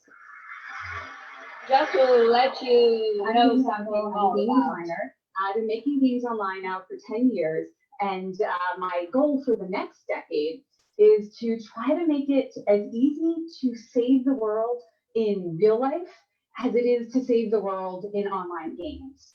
Now, I have a plan for this, And it entails convincing more people, including all of you, to spend more time playing bigger and better games. Right now, we spend 3 billion hours a week playing online games. Some of you might be thinking, that's a lot of time to spend playing games, maybe too much time, considering how many urgent problems we have to solve in the real world. But actually, according to my research at the Institute for the Future, it's actually the opposite is true. 3 billion hours a week is not nearly enough gameplay to solve the world's most urgent problems. Okay, so this is just the beginning of the speech made by Jane McGonigal on TED, but of course the time is not enough to let you see all of it. So what does she say about games? She says that games will save the world by making it a better place to live. How can we teachers use games in the classroom? Games could help us to eliminate the apathy, the tiresomeness that poisons school life. In her books, Mrs. McGonigal provides a series of examples of how gamification is being used by big companies in order to transform boring office activities into exciting activities. By using games, big companies make sure that employees not only do tasks which otherwise would be boring, but also put the best energies and attention into the effort. So I asked myself this question: if big companies are gamificating the routine work, why shouldn't schools do the same? And so I developed the idea of a communist games project, a European project entirely based on games. And this project was approved in 2014, and it was a big success because just imagine, it was a lot of fun because just imagine that students and teachers from Italy, of course, but also from Finland, Germany, from Turkey, from Poland, got together and during the meetings and just played the games that they had created, invented, planned, developed in their school. And so all these international people met together and played games, which were obviously didactic games always. And so what happens generally in a class? This is our students. This is our average student. And our big effort is to make him or her motivated and less lazy. I don't want to sound too pessimistic, but sometimes the situation is like that. And this is the image of the epic teacher, the teacher who has the mission of convert the student into a model student. But the same student which seems so lazy during the classwork can transform instantly into a very hard working individual if we ask them to play. So the question is, why is gaming so catching? Why do people invest their best energies and put all their attention in games, while the same things doesn't happen when they work or when they study? or where they do other types of normal activities. And maybe the most effective example is taxes. I think nobody likes to pay money on taxes. Nobody likes that. But the same people waste their money, and even like it if they go to the casino and gamble. So there must be a reason why games are so involving, so exciting, and so addictive too sometimes. The first reason is games have a goal, have a purpose. The main goal is to win.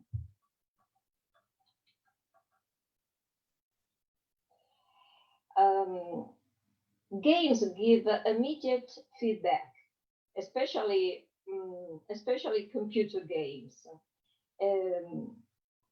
And generally, students like to have immediate feedback. At least now, I'm a retired teacher, and so, but I remember very well that when my students did the test, just the day after, they already wanted to know the marks, how they have been evaluated. And it wasn't possible. Most of the times, it was not possible to give them back the test with grades, with marks, because we know that grading is a really time-consuming activity, and they generally they looked disappointed. But with the games, we can give students an immediate feedback, and it's something that they like. This is also very important, I think. Games have rules.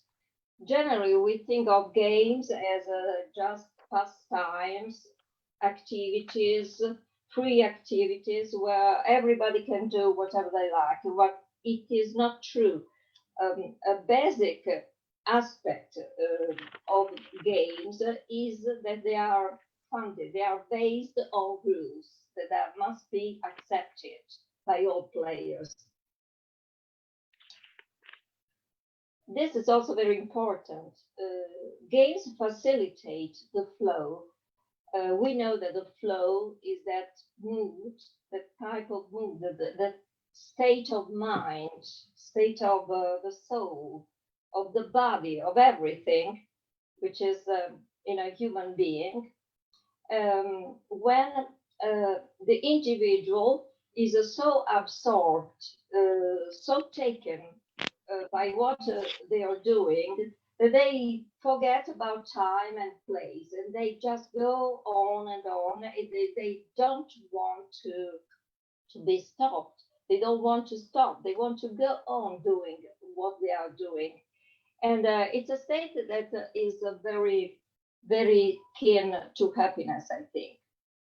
And games, when you are involved in a game, you generally get into the flow because they are so catchy.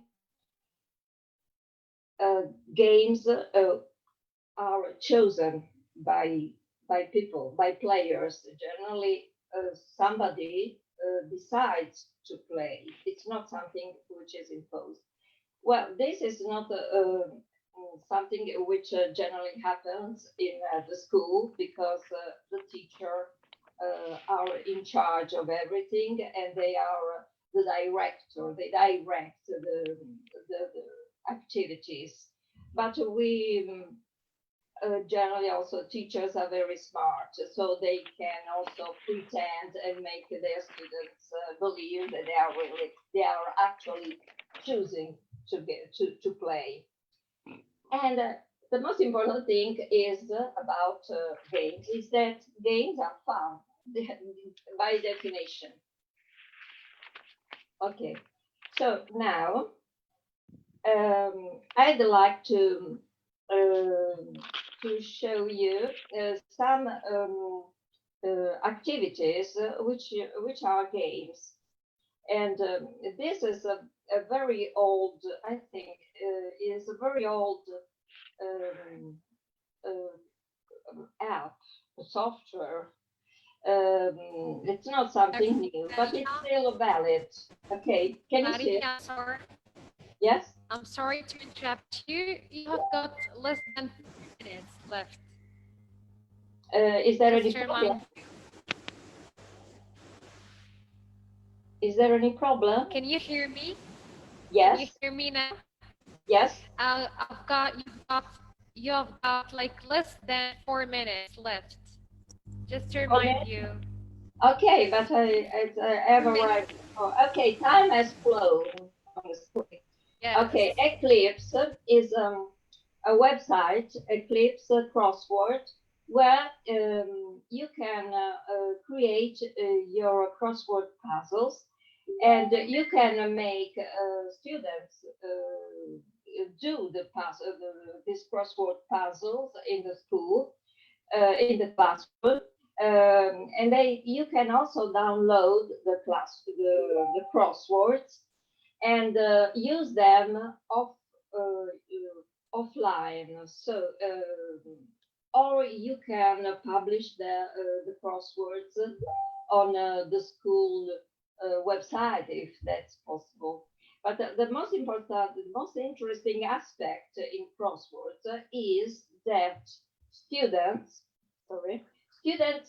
can make their own crosswords puzzle, and it becomes even more didactic, more useful from the point of view of learning if they can do that, and then propose it in the class to their friends. This is a very nice app, Kahoot.com. It's about making quizzes. The teachers create the quiz, and then they propose the quiz to the students, and the students can answer the quiz with their mobiles. And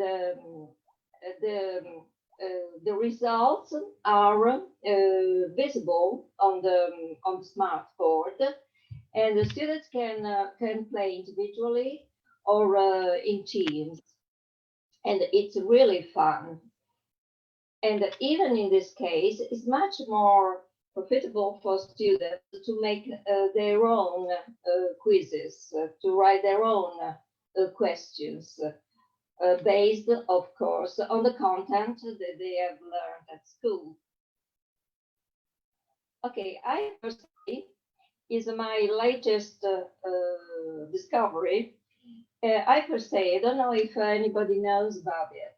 It's a website which allows you to make your PowerPoint slides into interactive ones, because you can add questions like quizzes to your PowerPoint slides, and then again you can show to your students the quizzes on the smart board, and they can answer from their mobiles. And you can even use Hypersay on remote. So in this time of lockdowns and schools, and we know schools have been closed, are still closed almost all over the world, it could be used also with distant lessons. This is rather old, a rather old software, and which allows you to make sort of video games. It's called the contentgenerator.net, and it's a website where you can find several types of different video games that you can personalize with your own questions. And maybe the oldest one is Fling the Teacher. Fling the Teacher is really lots of fun, because when students one student has answered all the questions correctly, in the end, he can make a fling. And with this fling, he can launch the teacher. So it's a really something very, very funny. And I recommend you this. Okay, so let's play a game now. That's all. Thank you so much, Maria, for these interesting activities, and thank you for sharing valuable information. Actually, we are running out of time, so we move the discussion until the end of this webinar. So now I would like to leave the floor for Mr. Rashid. Please go ahead. Hello, do you hear me? Yes? What should I do now? Well, in fact, I mean, I'm very happy to be here in this, I mean, very fruitful presentation and the debate. And let me say that you have left nothing for me to say. And the only thing that I have to say is I'll sing a song for you and tell you goodbye. Okay? So I'll start with that famous song of Pink Floyd. We don't need no education. We don't need no thought control. No dark sarcasm in the classroom. Teacher, leave them kids alone. Hey, teacher, let them kids alone. Wow, wow, wow, wow. So I think that, I mean, our problem as teachers and as human beings is at all the time we miss the thing that we get. There are two things in life. First of all, you have to fight for a dream, to get it, to achieve it, and to have it, and then you have to enjoy it. Our problem is that we spend years in life fighting to become teachers, and when we are in the classroom, when we are teaching, when we have achieved our dream, we miss it, we cry, we complain, we criticize ourselves and the students because we have bad ideas, bad habits in our minds. And we have to enjoy it. Our mission as teachers is we have to enjoy our job, our profession, and at the same time to let other students enjoy it, because it's not only about us teaching, it's not only about teachers, it's about the learners at the same time. And they are the heart and the focus of the teaching learning operations. So frankly, I mean, I would just, want you to imagine a singer who is saying, okay, I'm going to sing, but let's postpone enjoyment till after the song, after the festival, after the, or a football player who is playing, okay, I won't enjoy it while I am playing, I will leave it till, the end of the game.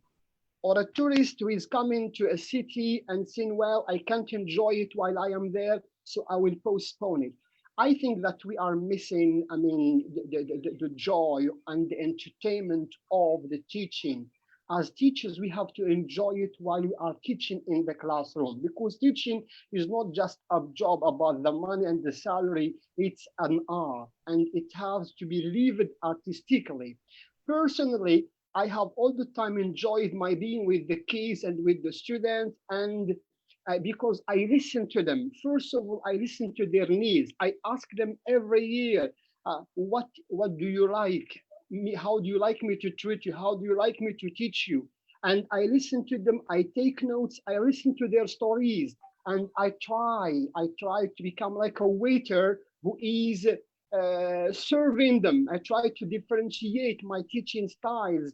I try to use game. It's only about, teaching is not only about mastering passive voice, reported speech, use of the future perfect, the future simple. There is no perfect future. There is only a perfect present, a perfect now, a perfect here. And we have to enjoy, because I can't live that future. All what I have to live is the moment I am with the students. So, education and teaching is hard, and it's like medicine, and we have to be like mothers. Medicine is bitter, but you have to put it in a spoon of honey so that the baby can swallow it and can enjoy it. So our question is, how can we make what we teach enjoyable, likable, lovable by the students, by the learners? This is, I mean, some teacher, they say, okay, I have to treat them like my children. I'm sorry, they are not your children. They are not your husband. They are not your wife. They are, I mean, students. They are learners. And oh, they are children. I have to treat them like children. Yes, you have to treat them like children, but don't be childish with them. We can sing together, we can play together, we can dance together, we can say jokes, stories. I mean, give them the chance to sing, to share their skill, to share their, their talents. Inside every classroom, there is a cook, there is a singer, there is a dancer, there is a drug seller. But fight, I mean, don't let them sell drugs and use it in the classroom, you know, or at school. So we have to fight these problems by education, by making it enjoyable. Because, you know, imagine if I invited you, I mean, all together to dinner, and while we are eating, I started complaining, oh, food is very expensive, vegetables are very bad, farmers no longer, you know, and the cook is bad. I mean, you can't enjoy eating. At the moment, I mean, as teachers, we have to stop complaining. And we have to stop those rules of the first year. Because in Africa and all over the world, they say, hey, never show your teeth to your students before September or December. Never smile before June. What shall I do? I cry? Or from the first day you kill the cat. Come on. Am I here to teach or to kill cats? Students are not cats. Students are human beings. They have hearts, they have souls. And in the game of nature and of life, you all the time get what you have. If you give love, you get love. If you give joy, you give joy. If you give advice, you get advice. If you give hatred, you get hatred. If you give authority, you get stones, violence in the street, and wherever you are, they are going to attack you and make your life, you know, horrible. I mean, I use it to teach with a teacher who is very conservative, and he thinks that music is haram. We should not use music in the classroom. And 1 week he was absent, and I taught his students for a week, and I used chants with them. When he came back, they told him, oh, teacher, you know, please, we want you to use some songs and music for us like Teacher Rashid. We like it. And he told them, sorry, I have something to tell you. I believe that music is haram, and we should not use it in the classroom. Then he came and he told me this the next day. I told him, mister, my friend, there is no problem. Next year, when we divide classes and timetables at the beginning of the year, I will make a notice for students who is going to study English halal and English haram. I will teach English haram. You know, good teachers, they all the time take mothers. Our mothers are the first teachers who taught us the language. How did they teach us? Teach us the language. How? By singing for us, by playing with us, by taking us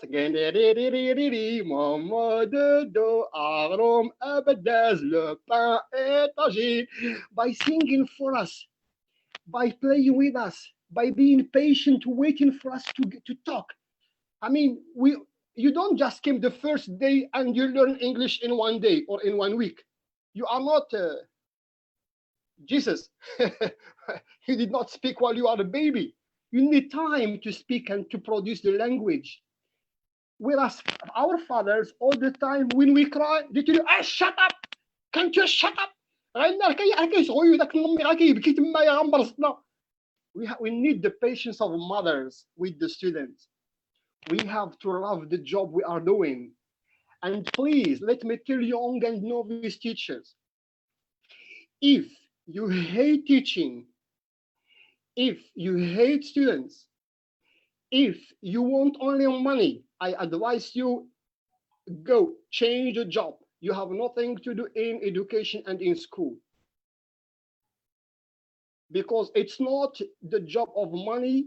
Your money is like the fruit of the farmer. You will eat it after 10 years, after 20 years, when you meet students who became doctors, pilots, engineers, good citizens, and they will thank you till you thank you, teacher. You have changed our lives. You have made us happy, live, and show us how to live and how to find our life. Education is not only about mathematics and physics and English and producing good engineers and good, no. It's about producing good human beings who believe in humanity, in the universal values, who believe in peace, in love, who believe in coexistence and integration, people who enjoy life. Rousseau, the French philosopher, in his Emile, he said that vivre est le métier que je veux lui enseigner. Living is the job that I want to teach him. So our job is to teach these people how to live happily, to enjoy, studying by diversifying, the teaching methods. We don't teach 1 hour. We teach only half an hour, 40 minutes in every one session. And then you have to find, how to can make it enjoyable. You should have, resources, what we call a bag of tricks. You should have your own tricks, games, jokes, stories, puzzles, crosswords, songs, drawing, movie, standing up, because you don't teach one student. You teach, different students, and everyone has his or her own way teaching styles and learning styles. And we have to focus on this. And if you want to enjoy teaching, you have to plan it. You have to plan, right, in your lesson plan. This is for, to make it likable. To make them swallow that medicine, that honey, in a good way. And hey, when they don't want, sometimes they don't want to learn, give them the chance to speak, to sing, to dance, to play, to do what they want to do. The classroom is the only kingdom where there must be democracy between the ruler, the teacher, the king, and the students.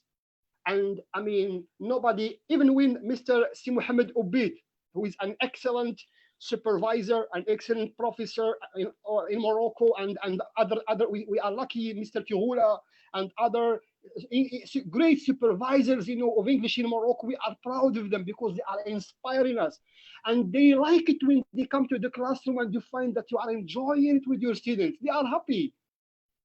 But when you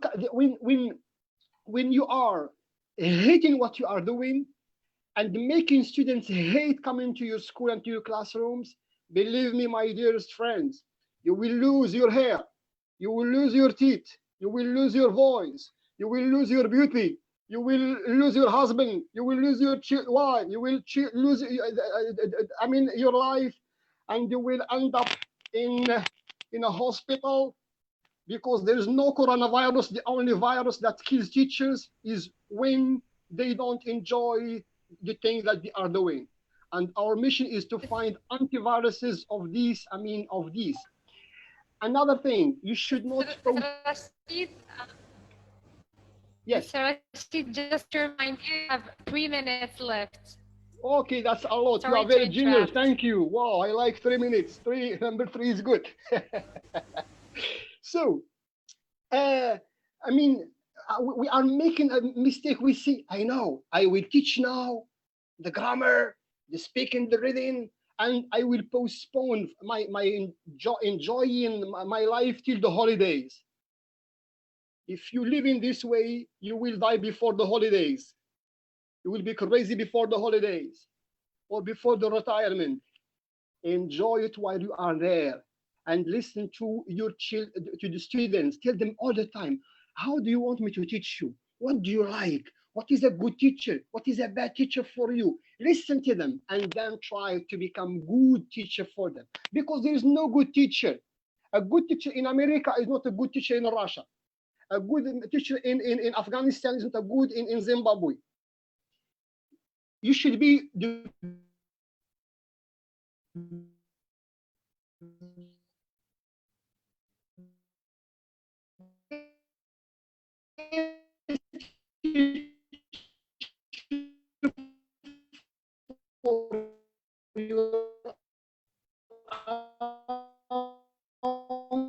you,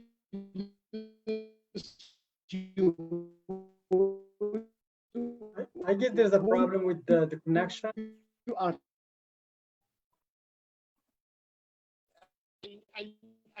and it's like seeing boy. You should be treated. It's the same thing with teaching, and hi, do you hear me now? Hello? Hello? Yes, now. Yes. Do you hear me? Yes, we do. Anyway, Yes, maybe Mr. there's Rashid, yes. problem between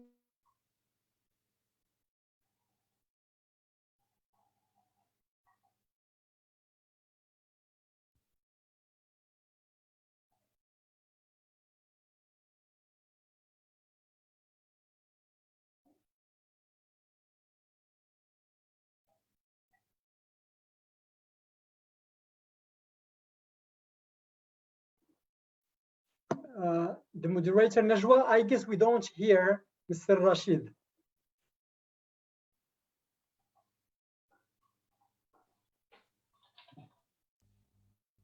Mr. Rashid, thank you. Thank you so much. Can you hear me? Yes, we hear you, yes. Thank you. I really enjoyed following and hearing these interesting stories. Thank you so much. So I guess we're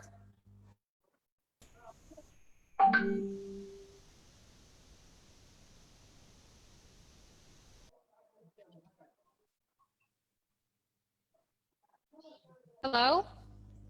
Yes, we hear you, Najwa, yeah? Yes, Mr. Rashid, you have a question? You got a question from the audience. Here it is. Please, can you just quickly elaborate on this before next speaker?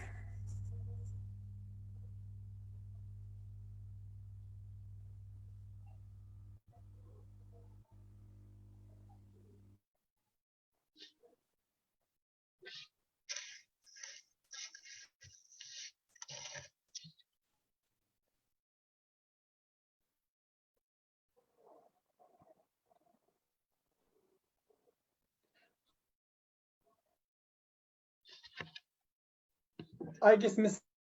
Rashid has got a problem of connection. Yes, Najwa? Okay, Olga.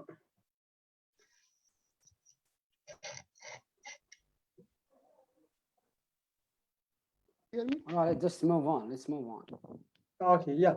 So yeah, I guess Olga and Mary want to comment or answer. Yes, Olga, then Mary. Yeah, so the question is, how can we manage to make the classes enjoyable with the limited time we have to finish a lesson? Exactly. So first of all, I would recommend flipped classroom. So what does it mean, flipped classroom? It means that you give students home the task that they're able to do without you, without the teacher. Something, sorry, but something like filling in exercises in the workbook. Everybody can do it at home. They don't require a teacher. But during the lesson, you do the activities which require your participation. So mostly like teacher-centered activities. That would be probably a good solution. And this is called flipped classroom. Thank you. Yeah, just to echo what Olga said, it's just about, you know, careful planning and goal setting and what you want to achieve that day, and creating that experience within that 40 or whatever your bubble, whatever time period you have. And also not to be afraid to say, hey, this is awesome. We didn't finish. Let's finish tomorrow. I can't wait to continue. You know, it doesn't have to be perfect. We can't all exist in those time blocks. So, you know, acknowledging transitions aren't always smooth and easy, and just kind of rolling with it is, you know, how I pretty much survive every day. So. Yeah, like so Sidi Muhammad said, we don't teach books, we teach students. So you just see what your students need. If maybe that's enough, you know, if you didn't finish at all, but you achieved your goal already. For example, you have planned like 8 exercises and the lesson was over when you were doing just the fifth one. But if you feel like you achieved what you needed or what you had planned, then it's enough. You just stop here.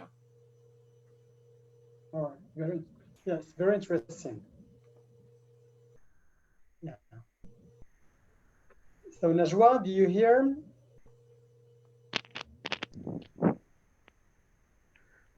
Sebastian, do you hear me? Yeah, Mr. Rashid, yes.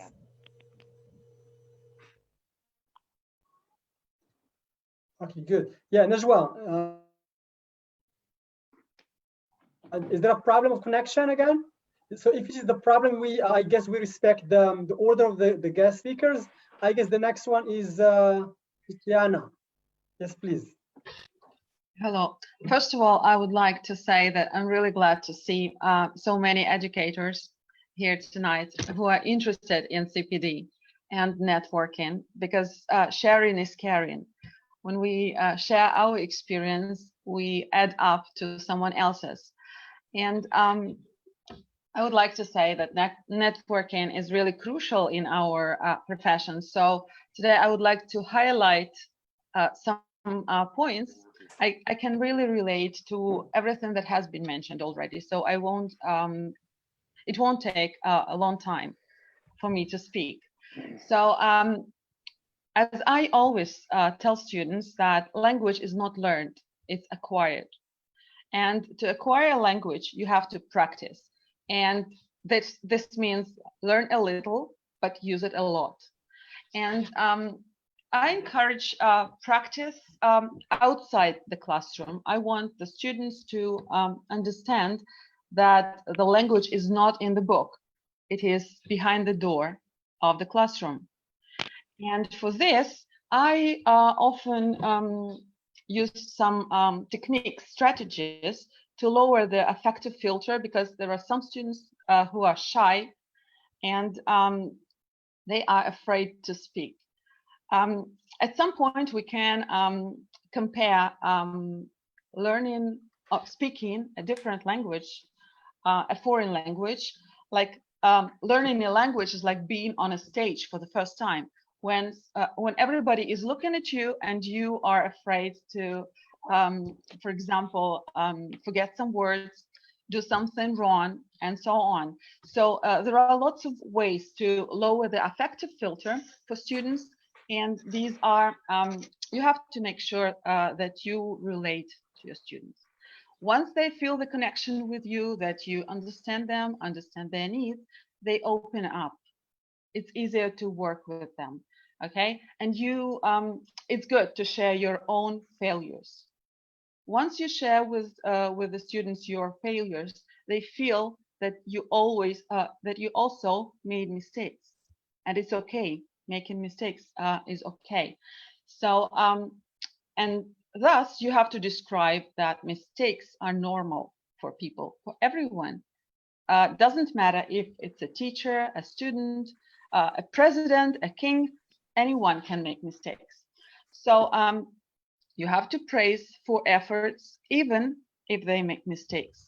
This encourages them and it motivates the students.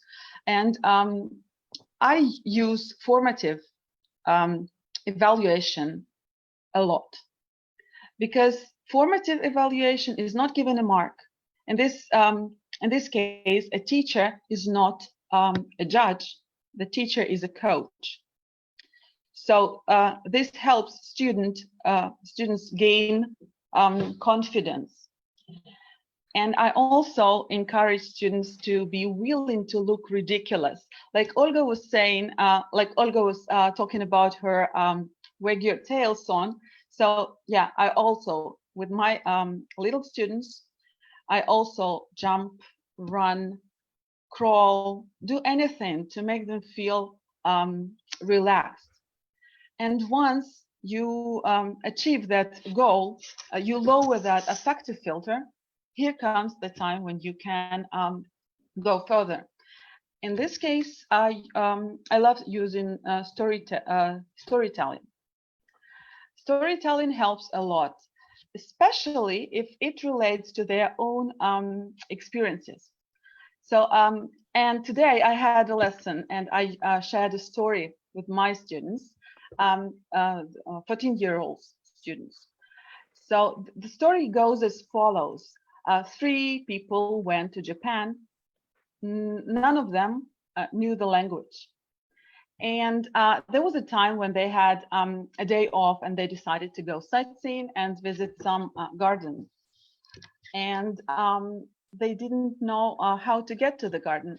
So they had to ask for directions, knowing just a little bit of Japanese because they started a Japanese course, learning Japanese.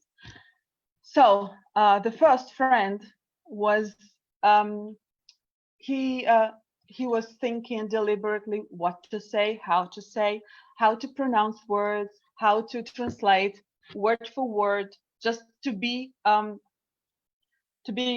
right in asking. And it could take minutes to ask a question. So the second friend didn't care about grammar, didn't care about structures. He grabbed the first person they met and he asked the person how to get to the garden. He got the answer, but he didn't understand it because the Japanese spoke in a fast way. He used the words he didn't know, and so on. So the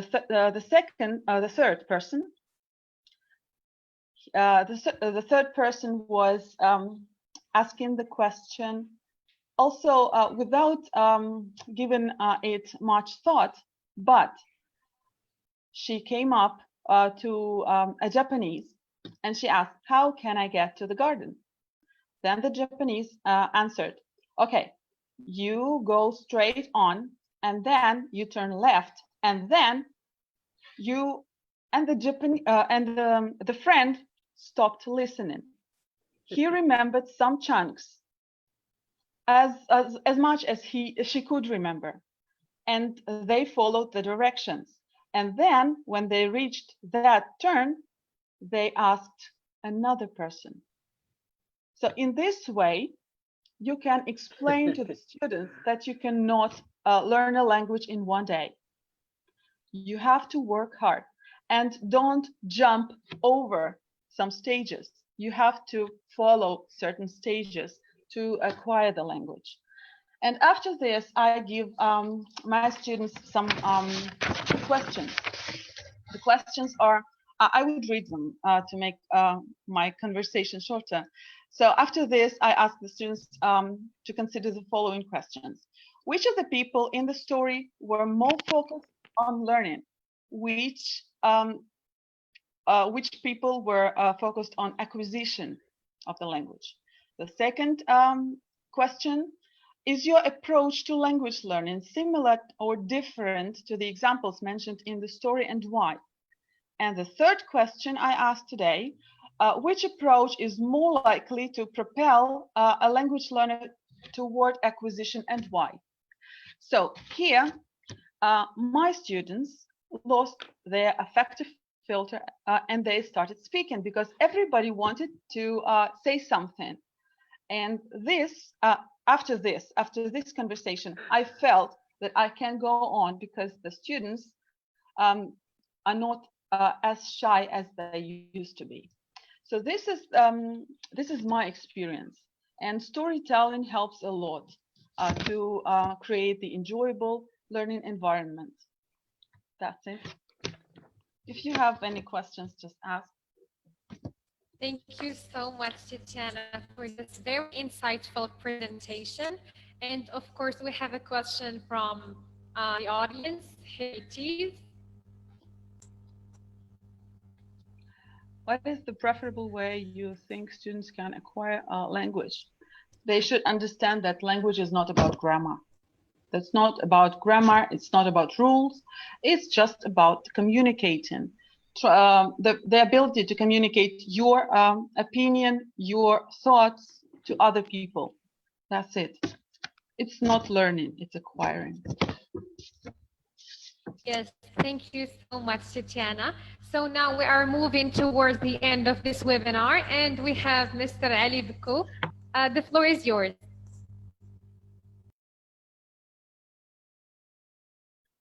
Okay.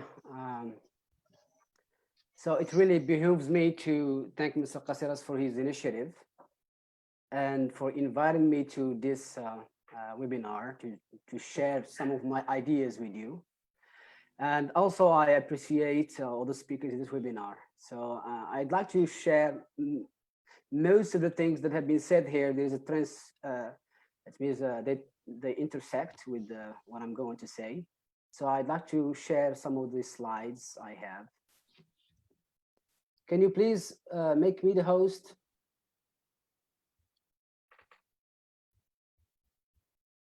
Hello? You are the host, you are the guest. All right. Yeah, Maria Sisa. I still can't share. I'm waiting. So good. I guess Maria can make you the host. Yeah.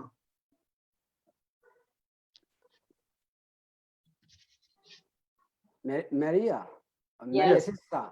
Okay. I'm not, okay. Tell me, how can I do it? Because I'm new to. If you go, I guess up on your right hand, there are 3 points. You click on them, then they give you choices. Yes. And now, make host. Okay. Yes, so you make Ali. Ali, Okay. oh, perfect. Thank you. I didn't know how to do that. Okay.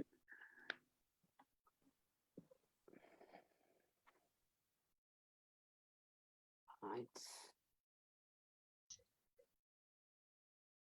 Can you make it bigger, Mr. Ali? Okay. It goes. All right. As you can see, this is the title of my presentation. The craft of anti-teaching, the J factor and fun pedagogy in AFL classes. So don't bother yourself with the jargon. This will be clear as we go. So before, okay, we have some inquiries that I may answer directly or indirectly in my slides to come. So I have the question first. We have how teaching is viewed in teachers' perspectives. How does the teacher attitude affect the students' learning? How teachers can manage boredom? When is learning real learning? What factors affect the classroom mood? And what is the J factor? What is meant by anti-teaching, which I mentioned here? Should we integrate technology all the time to boost motivation? And what types of activities teachers should do to increase fun learning? How much joy should teachers incorporate? What effect games have on students' performances? How much fun is enough? So I'm saving the time for people who are going to ask the questions. Okay, and what are some of the limitations of using games? So before I answer these questions, I give this, okay, wait a minute. So creating an enjoyable, this goes along with the theme of the general theme of the webinar. So creating an enjoyable learning environment goes beyond having an embellished classroom and or having access to technology.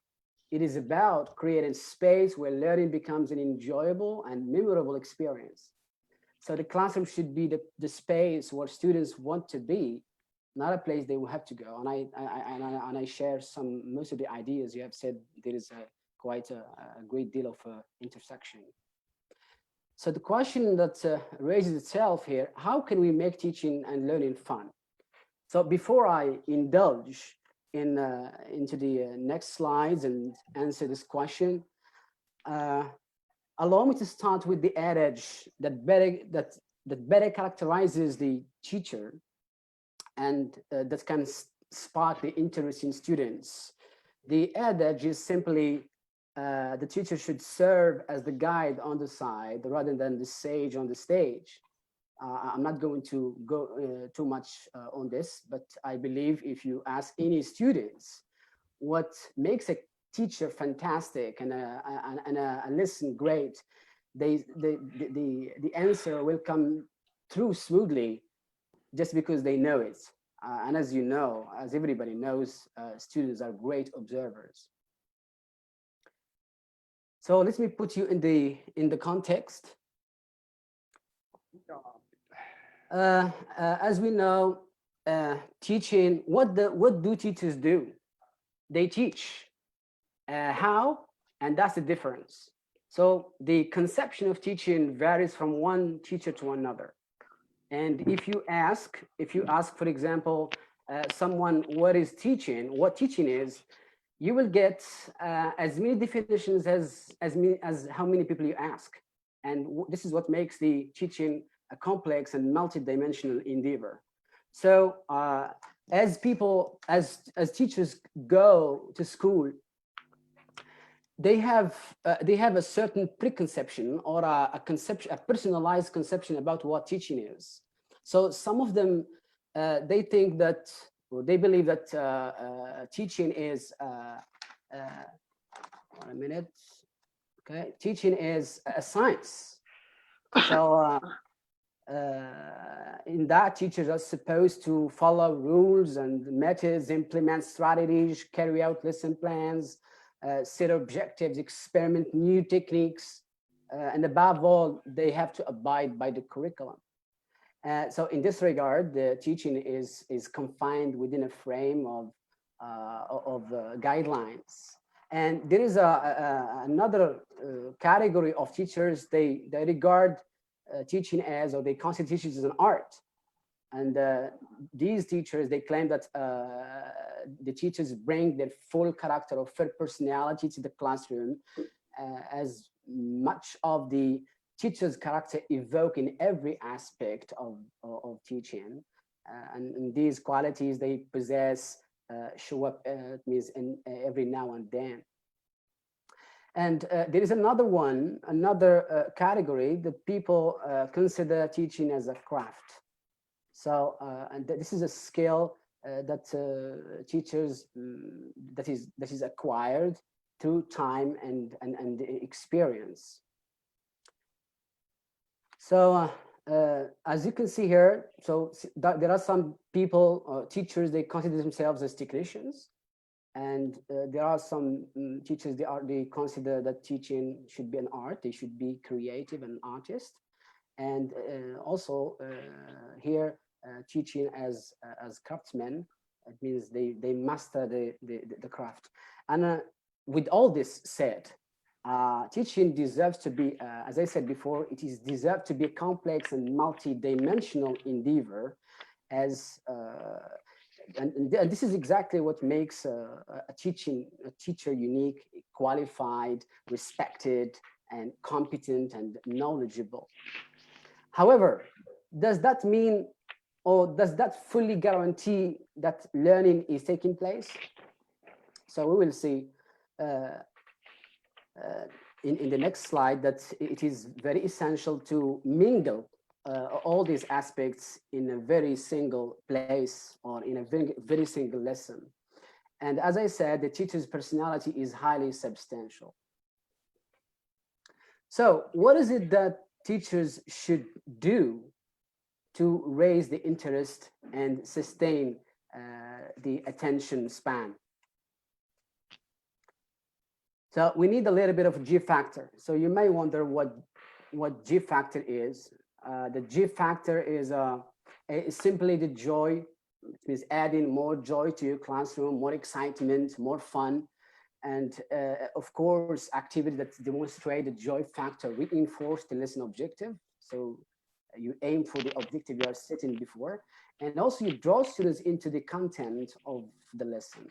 So by doing so, learning becomes fun, and long-term retention is highly expected. As Maria said before, it is the school or the environment is more important than than the content itself. So the joy factor also takes the lead in building students' sense of belonging to a unique school or classroom culture. So in order to establish, for example, a classroom in which the joy is pervasive, so you need to do a lot of things. You need to go through some procedures, and many of you have already stated this or rephrased this in other words. So teachers should relate everything they do to their lives. They should encourage movement and get them up and moving. They also, as we know, teaching is a serious, can you please mute your mics?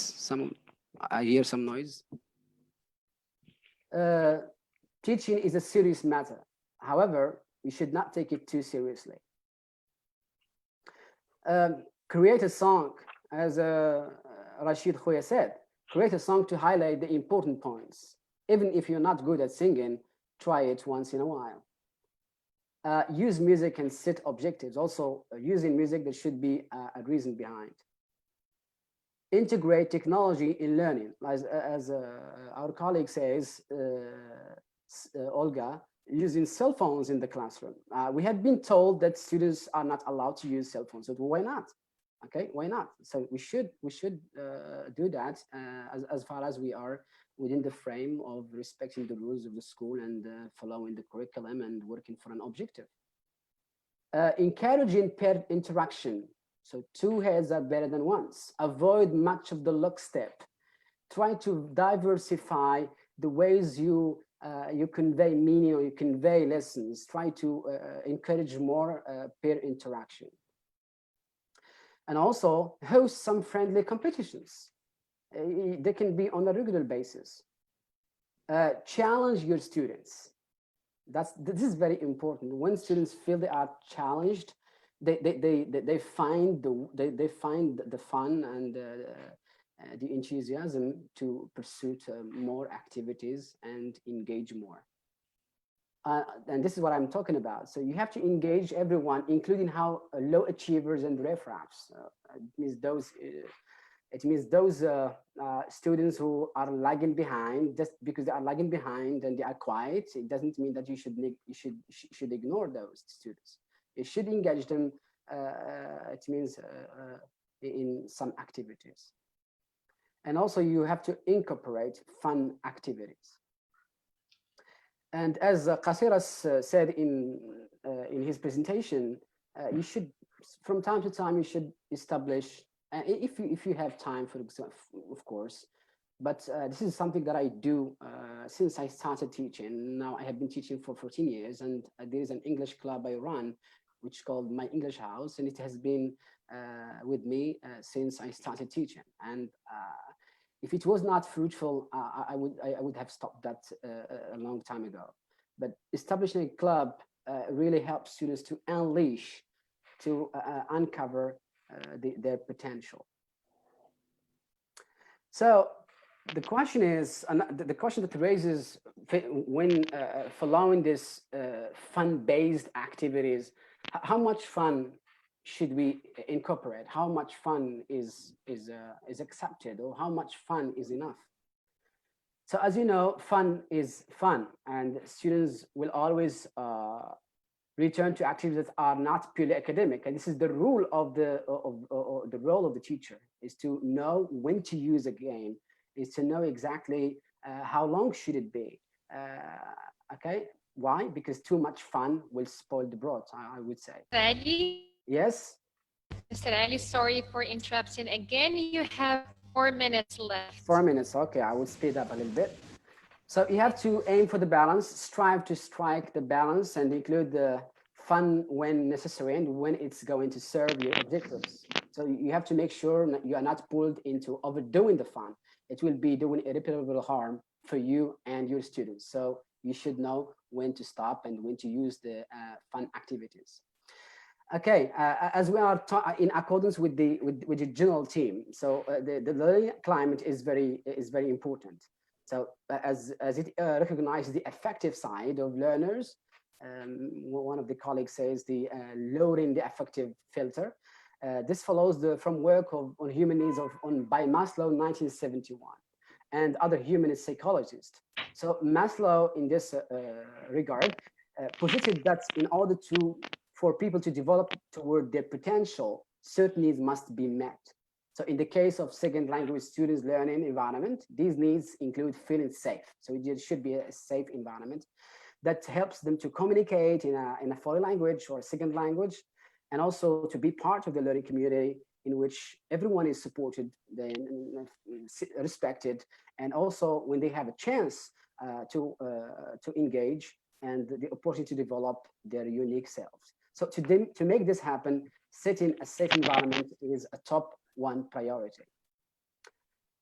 Okay, this is just some strategies to set a safe environment from day one. So these are some of the things that you have to promote since the beginning of the year. Okay, I know who you are. I know what you have to accomplish. I present you with the choices in getting there. I have an organized plan. I will provide manageable information. I will make the work appealing. Involvement is low risk and high reward. All ideas and important valued. I will use our time productively. I will help you to succeed. Okay, so as we know, as we have established earlier, a safe environment is a good place to learn.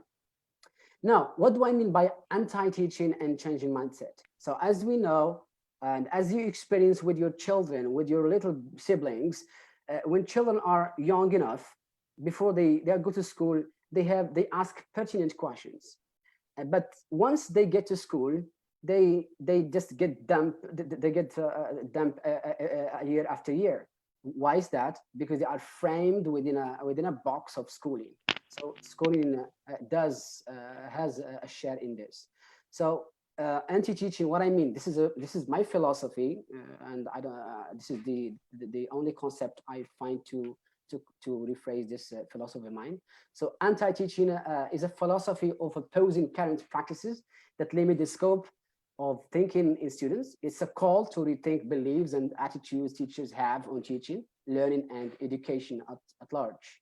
It is also a drive to adopt new ways to instill critical thinking skills in students by giving them more space to ask questions and learn the way they like. It is also a creative way to attain objectives no matter how, as long as the objectives are being attained. It is an opportunity for both teachers and students to see the significance of meeting in a classroom. And Maria Jane says this: why are we learning? Okay, why are we having this lesson exactly? It is a new culture that connects the students and teachers as human beings. And also it is an attitude that makes the classroom environment unique and enjoyable. So here are some guidelines that you have to apply this anti-teaching or just go beyond the teaching. So don't teach knowledge, teach skill instead. Relate to real life situations and get close enough. Be creative in different ways. Adopt and adapt, try the untried. Be unique. Don't do what every teacher does, as Mr. Rashid says, yet stays within the larger frame. Accept more questions and respond accordingly. Embrace a classroom culture that is conducive to a healthy classroom. Create a joy when every opportunity knocks. Do not repeat material though we are reviewing. Encourage critical thinking and the ability to think out of the box. Incorporate interactive games and fun activities. Use digital gadgets to boost motivation. Teach students and not the book. Use technology, but not all the time. So ICT can never replace a teacher because the teacher has a human touch. Assign less homework or no homework at all, and reveal your character. Okay, so I have to stop here because my slides are. I still have more things to say, but you have talked about games, so you need to the usefulness of games and what is a game. Yes, please, Mr. Ali. I'm rushing up. I'm rushing to the conclusion. So these are the benefits, how to go about the limitations of using games. Okay, and also here's some examples of materials and the conclusion. So learning is fun if done correctly. Making learning fun and engagement can be difficult, but it's definitely rewarding when you pull it off. So this is my presentation seems to be like a wrap up of all the things that have been said in this presentation. So thank you for listening. Exactly, Mr. Ali. Thank you so much for sharing all these interesting information. Here is a question for you. And after that, we move to discussion. Mr. Ali, can you see?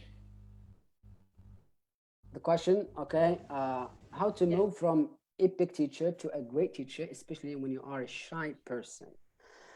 Okay, as I said, teaching, you have to engage in CPD, right? In professional development. So you should not, you're not going to expect yourself to be like a great teacher from day one. So you, that takes time. To be a master teacher, you need to attend seminars, you need to read books, you need to engage, you need to be reflective. Not only attending seminars and educational study days, but also that takes a day-to-day interaction with yourself and being reflective. Sometimes you just ask questions. Why should I do? Why did I this? For example, if you come across certain problems in your class, you should ask questions, okay, and try to resolve them the next day. And this is how you build your character, your personality, and over time you become superior. Thank you. Thank you so much, Mr. Ali, for your advice. Now we move to the discussion, and I have prepared some questions for you from the audience first. So the first question goes as follows. My question to the presenter, Mary Jane: how can a shy teacher create an enjoyable learning environment? How can a shy teacher? Quite the same. How can a shy teacher create an enjoyable learning environment? Well, I think you need to figure out how to not be a shy teacher. I don't know if this is the profession for you if you're shy, because you have to be willing to make mistakes publicly and then show how you learn from them. And so I would think that if if you have some stage fright, you have to do some things behind the scenes first before you get up in front of a classroom full of students. They will feel your nervous energy and they will feed off of it. And then that is not going to end well. Kids are honest and they are blunt. So you need to, fake your confidence truly until you make it. And I remember my first year, I was 22 and I thought a teacher, like, they knew everything. And I got up in front of, I was teaching 12-year-olds that year. And I, in that moment, realized that I knew nothing. And I went home and cried every day for about a month when I was first teaching, because I just felt in over my head. But every day I walked in and I was like, hey, let's do this. And I would make mistakes and they'd point it out. I'd be like, good listening. That's fantastic. And I would then turn my mistakes into teachable moments. And now, I don't mind making mistakes. It's human. It's real. Failure isn't fatal.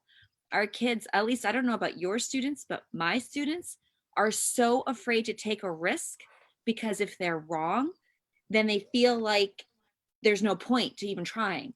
Like they have to have everything mastered. And what's the point of school? So if you're shy, I guess that was a long answer, but I would say fake it till you make it.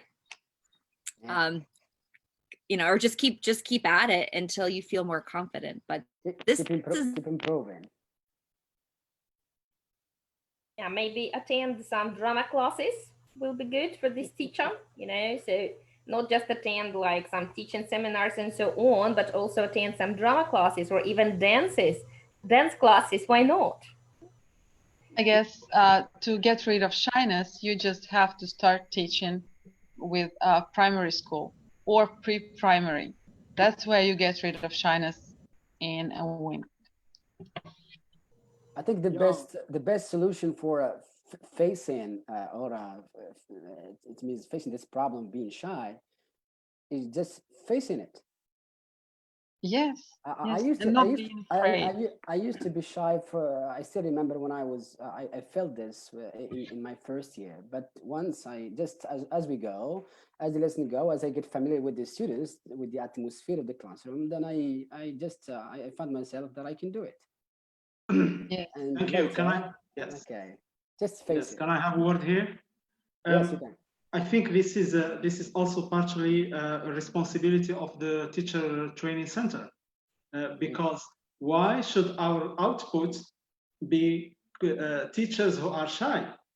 So we had a study, and we realized that the best teachers who graduate from our teaching center, the best one, they cannot speak in front of public, and especially in the graduation ceremony. So starting from last year, we started adopting a parallel module, which is about personal development, which has, so they don't have to sit for it. It's just a complementary module, and they really enjoy it. They are engaged in some games, etc., just to work on personality. So just before I give you the floor, I have just a couple of remarks. I think one of the keywords is about the topic is moderation. I'm talking about the Moroccan context, Moroccan system of education. Why? Because we are talking about a context where teachers are working in with a number in a context dotted with the ministry circulars and regulations. So we absolutely, there is no harm in criticizing sometimes the system of education, but we do assume that it is still evaluation and exam oriented. And that's why for mistakes, it's okay. There is no problem in tolerating mistake because they give feedback for teachers about the learning process, about what students still need, etc. But over tolerating, it may result in fossilization. And we are talking about an exam-oriented system. So we really need to revisit our system of evaluation. We need to encourage such types of evaluation like portfolios, like project-based evaluation, etc. This is the first remark. The second remark is that the heart of the topic, which is creating an inviting atmosphere, we absolutely believe that it should not be an end in itself or a goal in itself.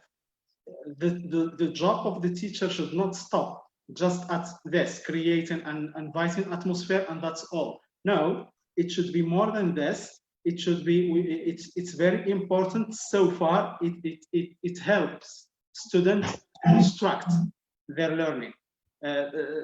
This inviting atmosphere, this technology, etc., it should always be in the purpose of creating this learning environment in itself. Thank you very much. Can I have the question? Can I say just Mr. Hussein, about connectivity problems, he would like to can you hear me? Yes. Yes, we do. Yes, some connectivity problems or issues. He would like to participate in the discussion, but unfortunately. So here is one more question before we move to the end of this webinar. This is actually a very interesting. Can I say just one thing about the shy teacher? Sure. I Sure, don't go think ahead. just a few words. I don't think it's a good idea to put labels on people. I mean, this is a shy person and this is an extrovert person. Everybody is maybe shy under certain circumstances, and certainly the first day on the first day that you have become a